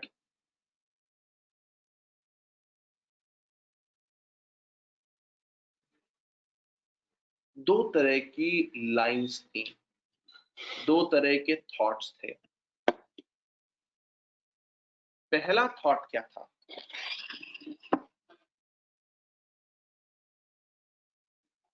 India is a civilization that has always facilitated various beliefs to live with their own ways and continue their own practices while being in the larger picture, larger construct of one culture. कि भाई भारत एक बहुधावादी समाज है। भारत हमेशा से एक बहुधावादी संस्कृति रहा है, जहां पर प्लूरलिज्म, प्लूरलिज्म भी बहुत छोटा शब्द है, प्लूरलिज्म से भी बड़ा शब्द, जैसे सेक्युलर को मैं हमेशा कहता हूँ, सेक्युलर एक ऐसा शब्द है जहां पर वो ये कह देता है कि हम तो मतलब हम धर्म और उसमें वो नहीं करेंगे, ठीक है। लेकिन बहुधावाद जो है, प्लूरलिज्म जो जिसको कहते हैं, भारत एक वो समाज रहा है। तो क्या हम एक चीज सब पर इम्पोज कर सकते हैं क्या? क्या वो ठीक होगा क्या? दूसरा आर्ग्यूमेंट था कि भाई आप कह रहे हैं कि इंडिया एक सेक्युलर देश है, आप कह रहे हैं कि हमको अपना बिलीफ मानने का, अपना फेथ मानने का इन सब की आजादी है, तो how can you impose anything on us. दूसरा लाइन ऑफ आर्ग्यूमेंट ये था। और तीसरा और सबसे जबरदस्त और सबसे खतरनाक आर्ग्यूमेंट आया पटेल साहब, अंबेडकर साहब, इन लोगों की तरफ से। इन्होंने कहा एक बात बताइए, इन्होंने कहा एक बात बताइए, हमारे कॉन्स्टिट्यूशन में सबसे बड़ी चीज क्या है? हमारे संविधान में सबसे बड़ी चीज क्या है? हमारे संविधान की सबसे बड़ी चीज ये है कि हम अपने नागरिकों को, we the people of India solemnly resolve to constitute into this and to secure among them all justice. पहली चीज क्या है? जस्टिस।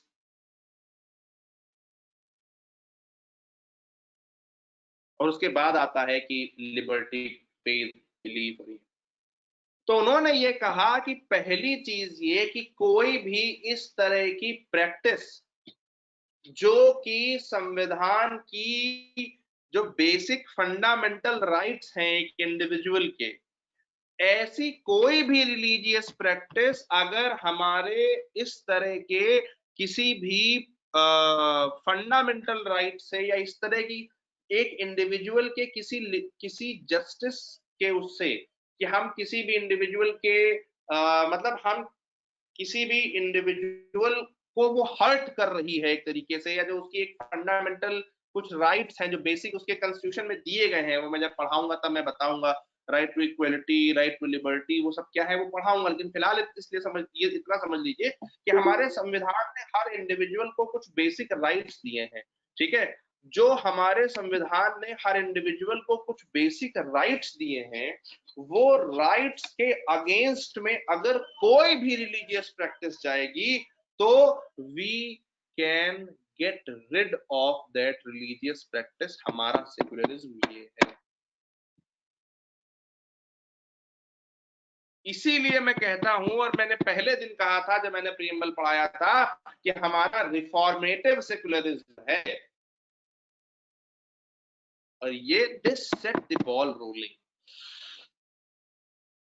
इसीलिए जब लोग ट्रिपल तलाक का विरोध कर रहे थे कि भाई ये तो रिलीजियस प्रैक्टिस है, तो highest court of the land, supreme court, honourable supreme court ने क्या कहा? ऑनरेबल सुप्रीम कोर्ट ने कहा there is no such religious practice which can violate any fundamental right of the citizen and can still remain relevant, still remain legal in the land।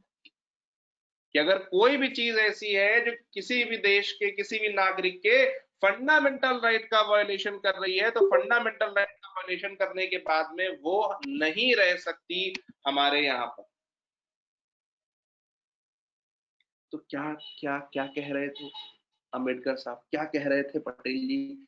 वो कह रहे थे भैया ये सब बातें सही है, हमारा बहुधावादी समाज है, हमारे यहाँ सब लोग हैं, हमारा हमारा कल्चर वो है, लेकिन हमारा सबसे बड़ा डॉक्यूमेंट है संविधान, और उसके अंदर भी हमारी सबसे इंपॉर्टेंट चीज, पहली तो सबसे इंपॉर्टेंट चीज है sovereignty and integrity of nation. सबसे पहला जो है नंबर 1 पर अगर कुछ रहता है पूरे कॉन्स्टिट्यूशन में, तो sovereignty and integrity of nation, इसको एम्बेड कर लीजिए बिल्कुल अपने दिमाग में, ठीक है? और दूसरी चीज क्या रहती है? Fundamental rights. जो इस तरह की वैल्यूज हैं, इक्वलिटी, अगर आप महिला पुरुष को बराबर नहीं मान रहे, कोई ऐसी प्रैक्टिस है जो महिला और पुरुष को बराबर नहीं मानती है, ये किसी भी तरह से जो है वो महिला के को किसी भी तरह से उसको उसकी बॉडी को या उसके माइंड को या किसी को परेशान करती है, या उसको जो है वो बहुत डेरोगेटरी उसमें देखती है, किसी भी धर्म में लिखा हो, कुछ भी लिखा हो,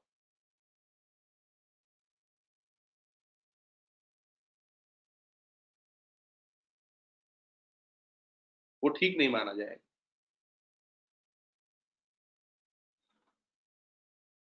तो इन लोगों का जो ये कहना था कि आज जो किसी धर्म में महिलाओं को सक्सेशन का राइट मिलता है प्रॉपर्टी में, किसी को नहीं मिलता है, कोई किसी के यहाँ तलाक की प्रैक्टिसेस बहुत खराब हैं, लीगल वे से तलाक नहीं ले पा रहे हैं, उसकी वजह से महिलाओं और पुरुषों में असमानता है, तो वो सारी असमानताएं खत्म करने के लिए हम क्या करें, इन सारी चीजों को करने के लिए हम एक जैसा लॉ ले आए, यूनिफॉर्म सिविल कोड, जहां पर हिंदू, मुस्लिम, सिख, ईसाई, जूस, पारसी, बौद्ध, जैन सभी के लिए एक जैसे डाइवोर्स के, मैरिज के और सक्सेशन के एक जैसे वो होंगे लॉस। ठीक, लेकिन इस डिबेट के बाद क्या डिसाइड हुआ? डिसाइड ये हुआ कि भाई बात तो अच्छी है, लेकिन अभी हमारे यहाँ के लोग इतने समझदार नहीं है, ठीक है, और हमारे यहाँ के लोग जो है उनको ये लगेगा कि हम उनके धर्म को किसी भी तरह से नुकसान पहुंचाना चाहते हैं या हम उनके धर्म पर अपनी कोई चीज इम्पोज करना चाहते हैं।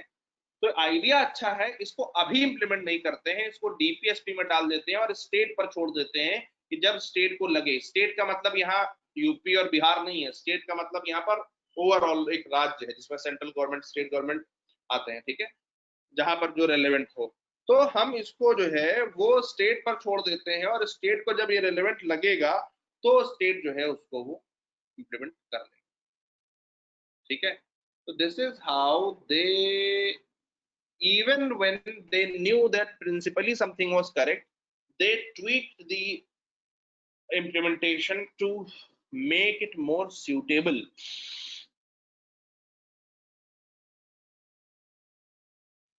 for that time, ठीक है। इसमें कोई डाउट हो, आर्टिकल 44 में कोई डाउट हो तो बताइए।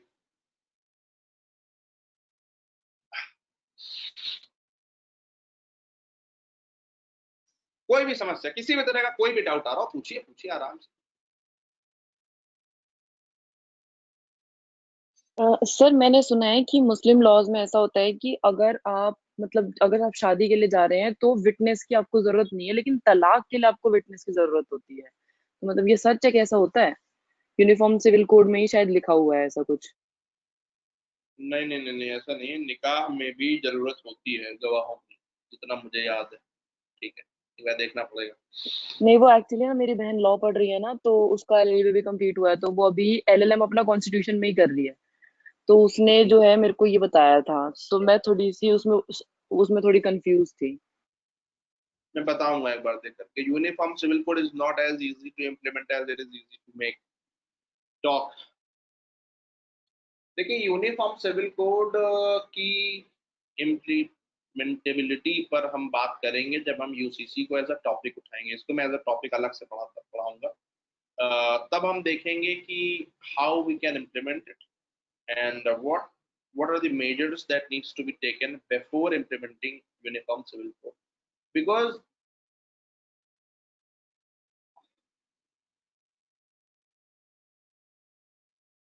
one basic thing is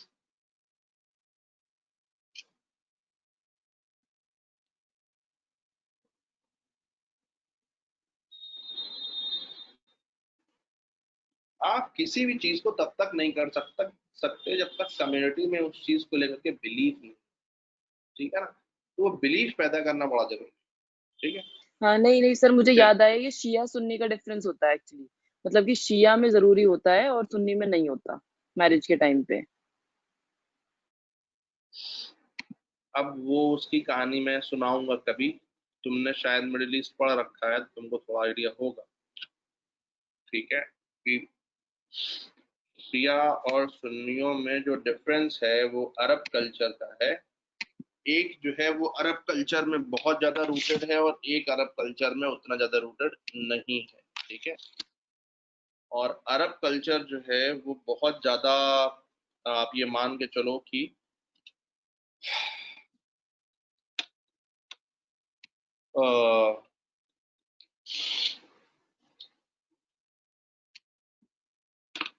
बहुत मेल ड्रिवन था, बहुत ज्यादा मेल ड्रिवन था। ठीक है, तो खैर। फिर उनका विवाद तो प्रोफेट मोहम्मद के सक्सेसर को लेकर था ना। हम्म। प्रॉफेट मोहम्मद के सक्सेसर को लेकर के था, लेकिन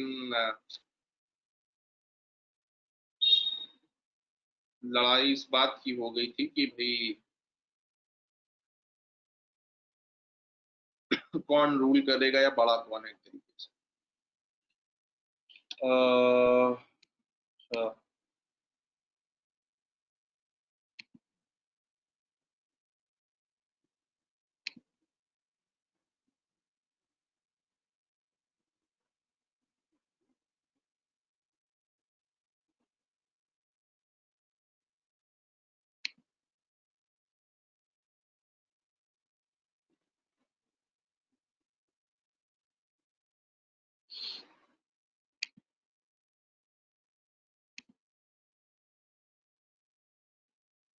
अरे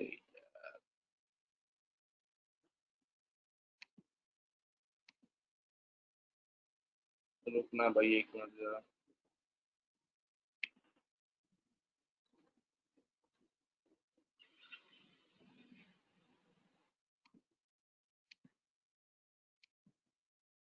एक मिनट रुकिएगा।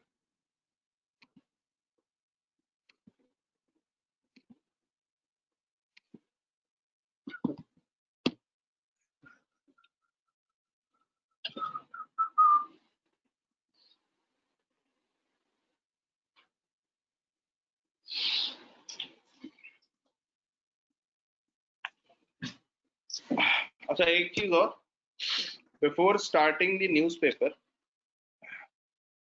एक चीज आपको ध्यान रखनी है कि you would keep a diary. ठीक है, जो लोग वर्किंग हैं या नॉन वर्किंग हैं वो अपनी स्ट्रेटजी अलग अलग ट्वीक कर सकते हैं। कुछ लोग डायरी रख सकते हैं, कुछ लोग डिजिटल शीट मेंटेन कर सकते हैं।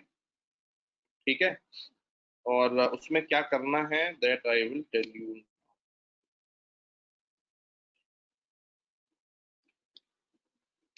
ठीक है, डायरी का क्या करना है? बता रहे। न्यूज़पेपर। न्यूज़पेपर के लिए हमको डायरी चाहिए। Okay sir. ठीक है,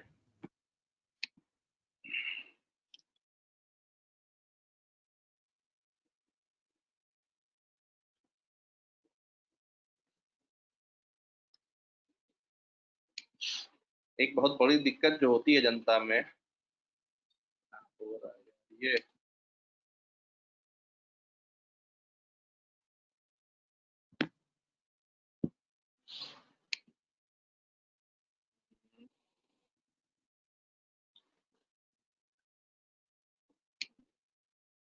अरे किसी के पास जरा कॉपी हो आज की तो भेजना, इसमें सब्सक्रिप्शन में कुछ प्रॉब्लम आ रही है।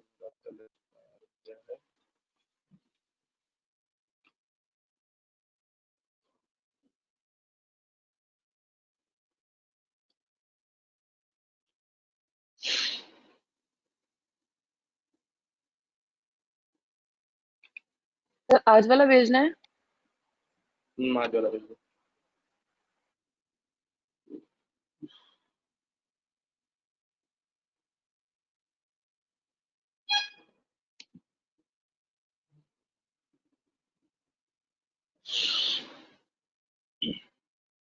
अच्छा, हो गया, रहने दो। अब जरा एक चीज का ध्यान रखिए, अखबार हम क्यों पढ़ते हैं और कैसे पढ़ते हैं, ये दो चीजें ऐसी हैं जो प्रिपरेशन में आपको या तो बना सकती हैं और या आपको डुबा सकती हैं। ठीक है,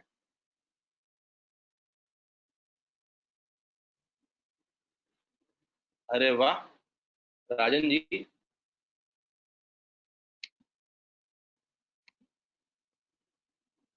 पहले से कोई वीडियो देख रखे हो क्या भाई?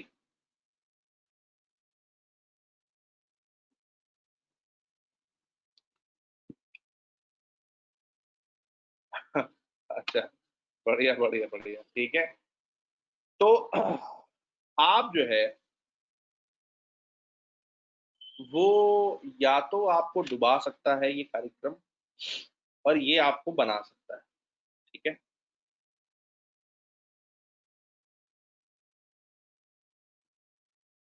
होता क्या है कि जब प्रीलिम्स हमारे पास आता है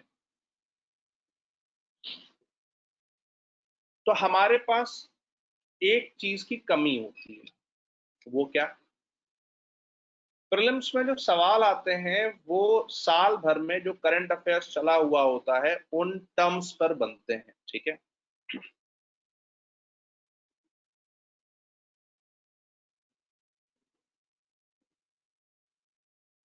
और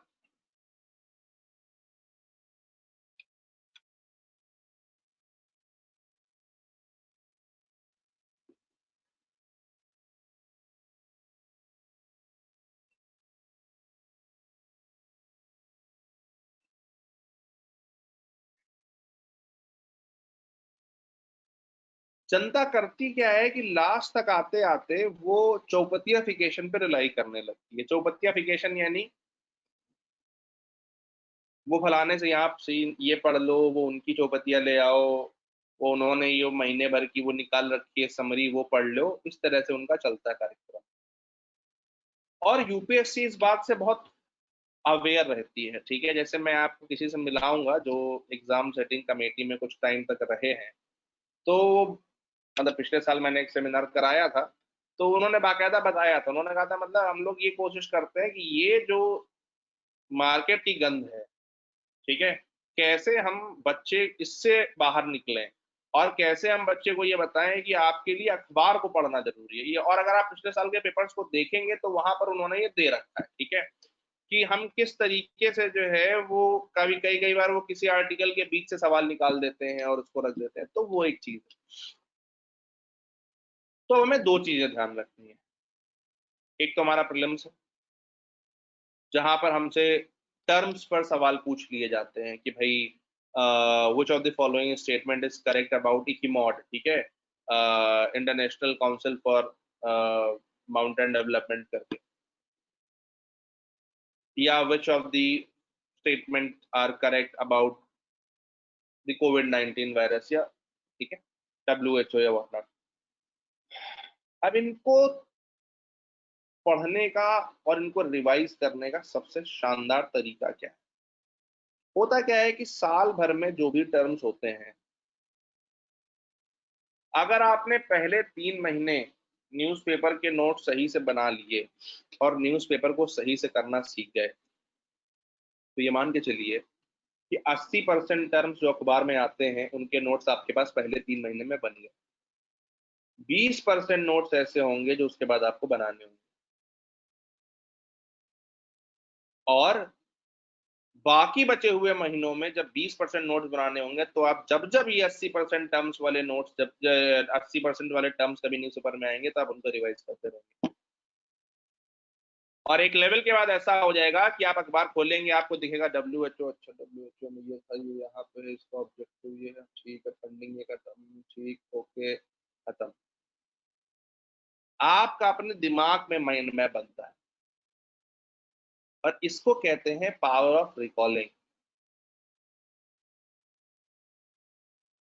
और एक सामान्य आदमी करंट कैसे रिवाइज करता है? इतनी मोटी चौपतियां ले आएंगे, ठीक है, महीना अक्टूबर, आप अक्टूबर के एंड में बैठे उसको खोल के पढ़ने के लिए, ठीक है, कितना फीजिबल रहता होगा वो, कितनी बार उसको रिवाइज कर पाते होंगे। तो कहने का मतलब ये है कि अखबार हम पढ़ते क्यों है, पहले तो हमको ये समझना है। अखबार हम इसलिए पढ़ते हैं कि हम प्रीलिम्स के टर्म्स निकाल सकें, मेंस की लैंग्वेज सीख सकें, मेंस का कंटेंट निकाल सकें, फ्रेजेस निकाल सकें मेंस के लिए, और सिलेबस से रिलेवेंट एग्जाम्पल निकाल सकें। ये हमारे 5-6 ऑब्जेक्टिव है अखबार पढ़ने। दोबारा बोल दो, क्या ज्यादा तेज हो गया?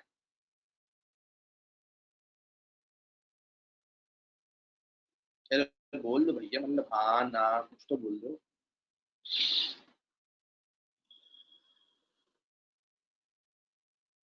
पहला है हमारा कि हम प्रीलिम्स के टर्म्स निकाल सकें। दूसरा है हम रिवाइज कर सकें उन टर्म्स को बार बार जब भी सामने आए। तीसरा है मेंस के लिए हम पॉइंट्स निकाल सकें। चौथा है हम उन आर्टिकल्स की समरी बना करके अपना आर्टिकुलेशन इंप्रूव कर सकें। पांचवा है हम लैंग्वेज सीख सकें हमें मेंस में कैसे लिखनी है। और छठा है अगर कोई इस तरह का फ्रेज आ रहा है, कोई इस तरह का कोट आ रहा है, कोई इस तरह का डेटा आ रहा है, उसका उपयोग कर सकें। ठीक है,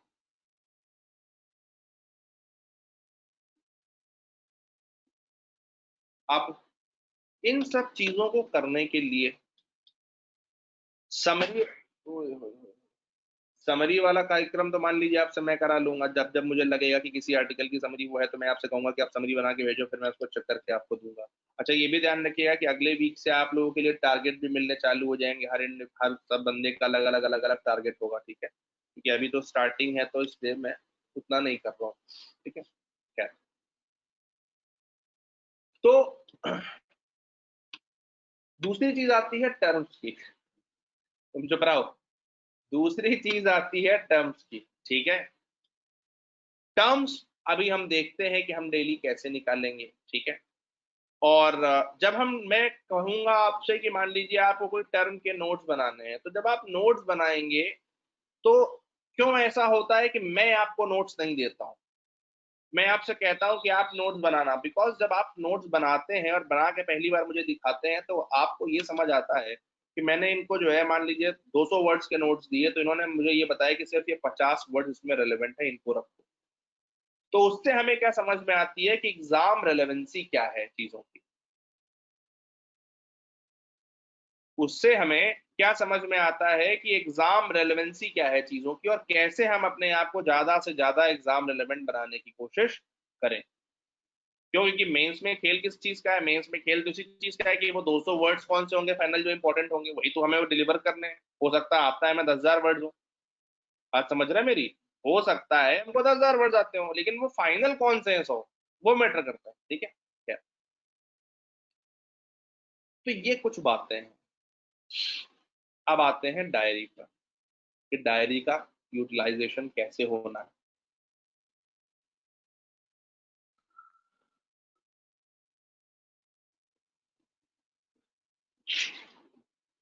जैसे मान लीजिए आज का अखबार है 20 तारीख का, तो आपने क्या किया, बीच में एक लाइन खींच दी, एक तरफ लिख दिए टर्म्स जिसको मैं कहता हूं नॉलेज बेस्ड।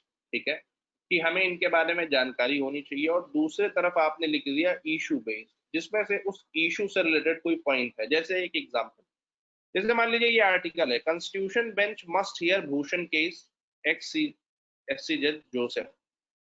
अब कुरियन जोसेफ साहब ये बहुत रेस्पेक्टेड पर्सनालिटी हैं, जज हैं, लेकिन ये कह रहे हैं कि भाई जो सुशांत भूषण वाला केस है उसको सुनना चाहिए जुडिशरी को। ठीक है, अब किसी भी चीज के दोनों साइड्स हैं। मैंने ऑलरेडी बोल रखा है कि हम जो है वो वीकेंड पे प्रशांत भूषण वाले केस को करेंगे, और कंटेम्प्ट ऑफ कोर्ट क्यों होना चाहिए, क्यों नहीं होना चाहिए, क्या प्रॉब्लम्स है, वो सब हम वहां पर करेंगे। लॉ कमीशन ने उस पर क्या बोला वो सब हम वहां पर करेंगे। ठीक है, a day before the Supreme Court hears arguments on the quantum of punishment to be awarded to Advocate Prashant Bhushan for contempt of court, former SC Justice Kurian Joseph on Wednesday said the matter should be heard by a constitution bench and called for intra-court appeal in the case. ठीक है, intra court appeal का मतलब क्या होता है कि मतलब जैसे मान लीजिए सुप्रीम कोर्ट में आज 34 जज होते हैं। ठीक है, 34 जज में से अगर 4 जजों ने कोई केस सुना है तो उस केस के जजमेंट के अगेंस्ट में आप सुप्रीम कोर्ट के ही दूसरे जजेस के सामने जा सके। ठीक है, कि भैया इन्होंने ये जजमेंट दिया था, इनकी जगह हम इनके जजमेंट के खिलाफ हम आपके सामने अपील करते हैं। ठीक है, इंट्रा कोर्ट अपील। ठीक है, अब आती है कि कॉन्स्टिट्यूशनल बेंच क्या होती है। ठीक है, कॉन्स्टिट्यूशनल बेंच का मतलब ये होता है, जैसे सुप्रीम कोर्ट में 34 जज मैंने आपको बताया, तो कॉन्स्टिट्यूशनल बेंच का मतलब ये होता है कि जो कोई भी इस तरह के कॉन्स्टिट्यूशन से रिलेटेड मुद्दे पर जो है, या कोई ऐसा जब लार्जर इशू आ जाए, तो 5 से ज्यादा जब जजेस बैठे तो उसको हम कहते हैं कॉन्स्टिट्यूशनल बेंच। जैसे अब इन्होंने बात करी article 145(3) of the constitution of India, there shall be a quorum of minimum 5 judges for deciding any case involving substantial questions of law as to the interpretation of the constitution. ठीक है, क्या कह रहे हैं कि आर्टिकल 145(3), तो आपने terms में क्या लिख लिया, टर्म्स में क्या लिख लिया, नंबर 1 टर्म्स में लिख लिया कॉन्स्टिट्यूशनल बेंच। ठीक है, पहला टर्म क्या लिख लिया, कॉन्स्टिट्यूशनल बेंच। इशू में क्या लिख लिया, कंटेम्प्ट ऑफ कोर्ट। इशू में क्या लिख लिया, कंटेम्प्ट ऑफ कोर्ट। ठीक है, फिर कॉन्स्टिट्यूशनल बेंच के ब्रैकेट में आपने लिख लिया आर्टिकल 145(3). ठीक, अब क्या करना है, कॉन्स्टिट्यूशनल बेंच और आर्टिकल 145(3) के आपने मुझे 8-10 लाइन के नोट्स देने हैं। ठीक है, उसको मैं चेक करूंगा। इशू आपको हाथ नहीं लगाना, वो मेरा काम है। ठीक है, इश्यूज सारे कराना मेरा काम है, क्योंकि वहां पर हमें समझना होता है कि हमें कैसे एनालिसिस करनी है, क्या करना है, क्या नहीं करना है, वो मेरा काम है। ठीक है, इश्यूज में आपने हाथ नहीं लगाना। नॉलेज बेस्ड में आपको मुझे नोट्स बना करके देने हैं, क्यों, क्योंकि वहां पर आपके अंदर ये हैबिट इनकलकेट होनी चाहिए।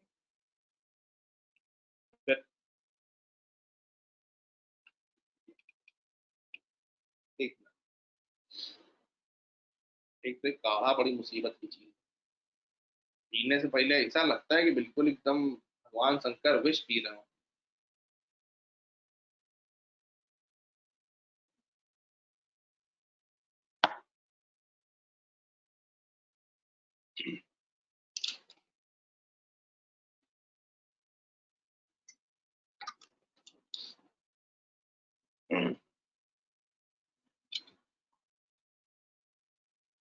ठीक है, तो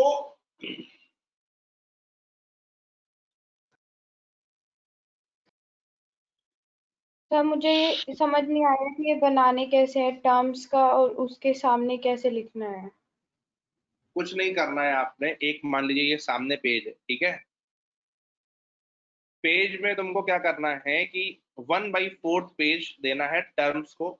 ठीक है, ये तुम्हारे सिर्फ इसलिए है कि तुम टर्म को यहाँ रिकॉर्ड कर सको, टर्म के नोट्स कहीं और बनेंगे। ठीक है, साल भर में हमारे पास जितने भी टर्म्स आ रहे हैं उन टर्म्स की हमारे पास एक जगह लिस्ट होनी चाहिए सोनम, ये इस चीज के लिए। ठीक है, तो 1/4 पेज जो है वो आप किस चीज को देंगे, टर्म्स को। वहां पर आपने मान लो लिख दिया कंटेम्प्ट ऑफ कोर्ट। ठीक है, 143, फिर कोई और टर्म, कोई और टर्म। तो महीने भर में कितने टर्म आए आपके पेपर में उसकी एक लिस्ट हो गई, उसके नोट्स आपने कहीं और बना लिए। नोट्स में जैसे मान लो आपने क्या किया, कॉन्स्टिट्यूशनल बेंच है। ठीक है, आपने जनरल अपना आर्टिकल 143 के बारे में सर्च किया, कॉन्स्टिट्यूशनल बेंच के बारे में सर्च किया। ठीक है, जो भी आपको ठीक लगा, 4 लाइन, 5 लाइन, 6 लाइन, वो आप मुझे बना करके देंगे। ठीक है, कि भाई कॉन्स्टिट्यूशनल बेंच क्या होती है, इसका क्या, 3 चीजों पर फोकस रखना है। व्हाट क्या है, ठीक है, वाई क्यों है, और क्या करती है। कोई भी टर्म जो है, कोई भी इस तरह का जो इंस्टीट्यूशन है, तो क्या करती है, क्या है, और मतलब क्या करती है, क्या है, और क्यों है। ठीक है, इन 3 चीजों पर ध्यान देना है। ठीक है, होगा क्या कि जब आप इस फॉर्मेट पर नोट बनाना चालू करेंगे तो जो मेंस की आंसर राइटिंग की ऑब्जेक्टिविटी, जो प्रोसीजन है, वो शुरुआत में नहीं बट 1 महीने 1.5 महीने के अंदर जब मैं उसमें लगातार करेक्शन बताऊंगा तो वो अपने आप आता जाएगा। तो आपने करना क्या है कि मान लीजिए ये आपका पेज है, तो पेज का 1/4 सेक्शन, पेज का 1/4 सेक्शन किसको देना है, टर्म्स को। वहां बस आपने टर्म्स रिकॉर्ड कर लेने कि मेरे आज के न्यूज़पेपर में इतने टर्म्स थे जो मुझे नहीं आते थे, फिर उन नोट्स, उन टर्म्स के कहीं पर आपने नोट बना लिए।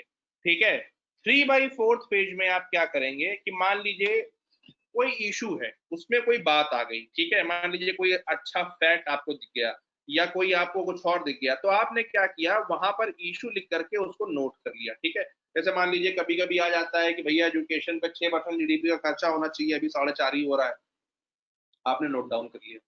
ठीक है, या कभी कोई इस तरह की चीज आ गई कि भैया जो है वो, अब जैसे मान लो ये है under section 19 of the contempt of courts act, ये हालांकि मैं पढ़ाऊंगा वीकेंड पर तो मैं इसकी डिटेल में भी नहीं जाना चाहता हूँ। ठीक है, लेकिन मान लीजिए कोई भी और ऐसी चीज आ गई जहां पर वो कह रहे हैं कि भारत में जो है वो हम अब लिटरेसी से एजुकेशन की तरफ बढ़ेंगे, कोई इस तरह की लाइन है या कोई फ्रेज है जो आपको लगता है कि यार मैं मेंस में पेपर में यूज कर सकता हूँ, तो आपने वो वहां पर नोट डाउन कर, ठीक है। ये देखिए, एक चीज ध्यान रखिए कि ये थोड़ा सा ट्रायल एंड एरर वाला सिस्टम है। शुरुआत में आप 10 दिन तक कम से कम 10 दिन तक जो है वो नोट्स बनाएंगे, उनको स्कैन करेंगे, स्कैन करके मुझे भेजेंगे, मैं उनको चेक करूंगा और चेक करने के बाद में आपको करेक्शन बताऊंगा। 10 से 12 दिन में वो अपने आप सही जगह पर आ जाएगा। बट ये करना है, ये इसलिए करना है क्योंकि इससे 2-3 चीजें होंगी, जैसा मैंने बताया।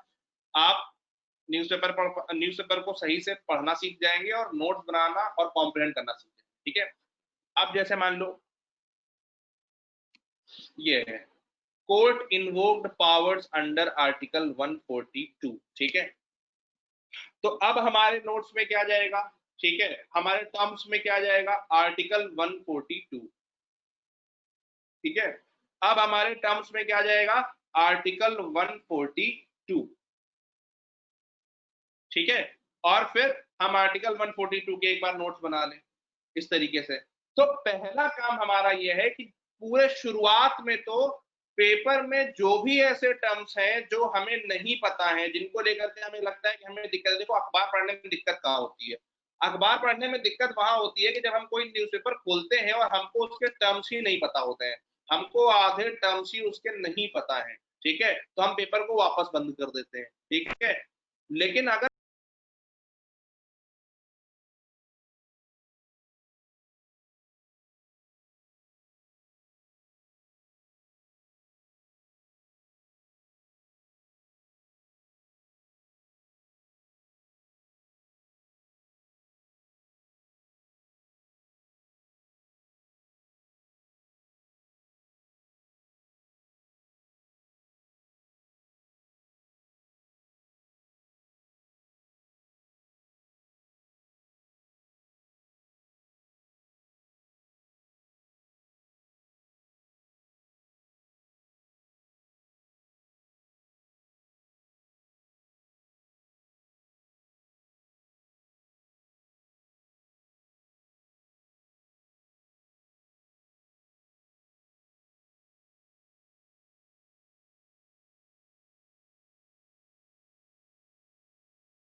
सिखाएंगे कि एक एक लाइन का यूज कैसे होता है, किस तरह से हमें उसके नोट्स बनाने होते हैं, ठीक है। लेकिन उससे पहले, वो बात की बात है, उससे पहले आप मुझे ये करके दिखाइए। कोई डाउट हो तो पूछिए।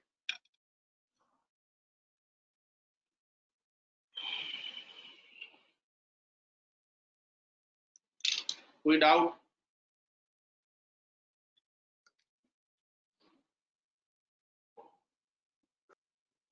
सर न्यूज़पेपर कौन सी डेट का लेना है?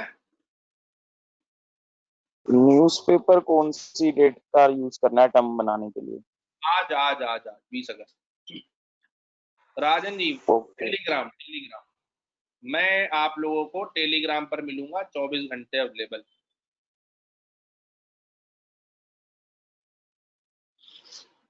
ठीक है भाई, ये काम करिए, कल मुलाकात होगी सेम समय पर, सेम जगह पर, ठीक है। तो कल के लिए आपका काम है न्यूज़पेपर, कल के लिए आपका काम है अभी तक जो मैंने पढ़ाया डीपीएसपी वगैरह में उसको रिवाइज करके आना, ठीक है। कल आइए फिर बात करते हैं।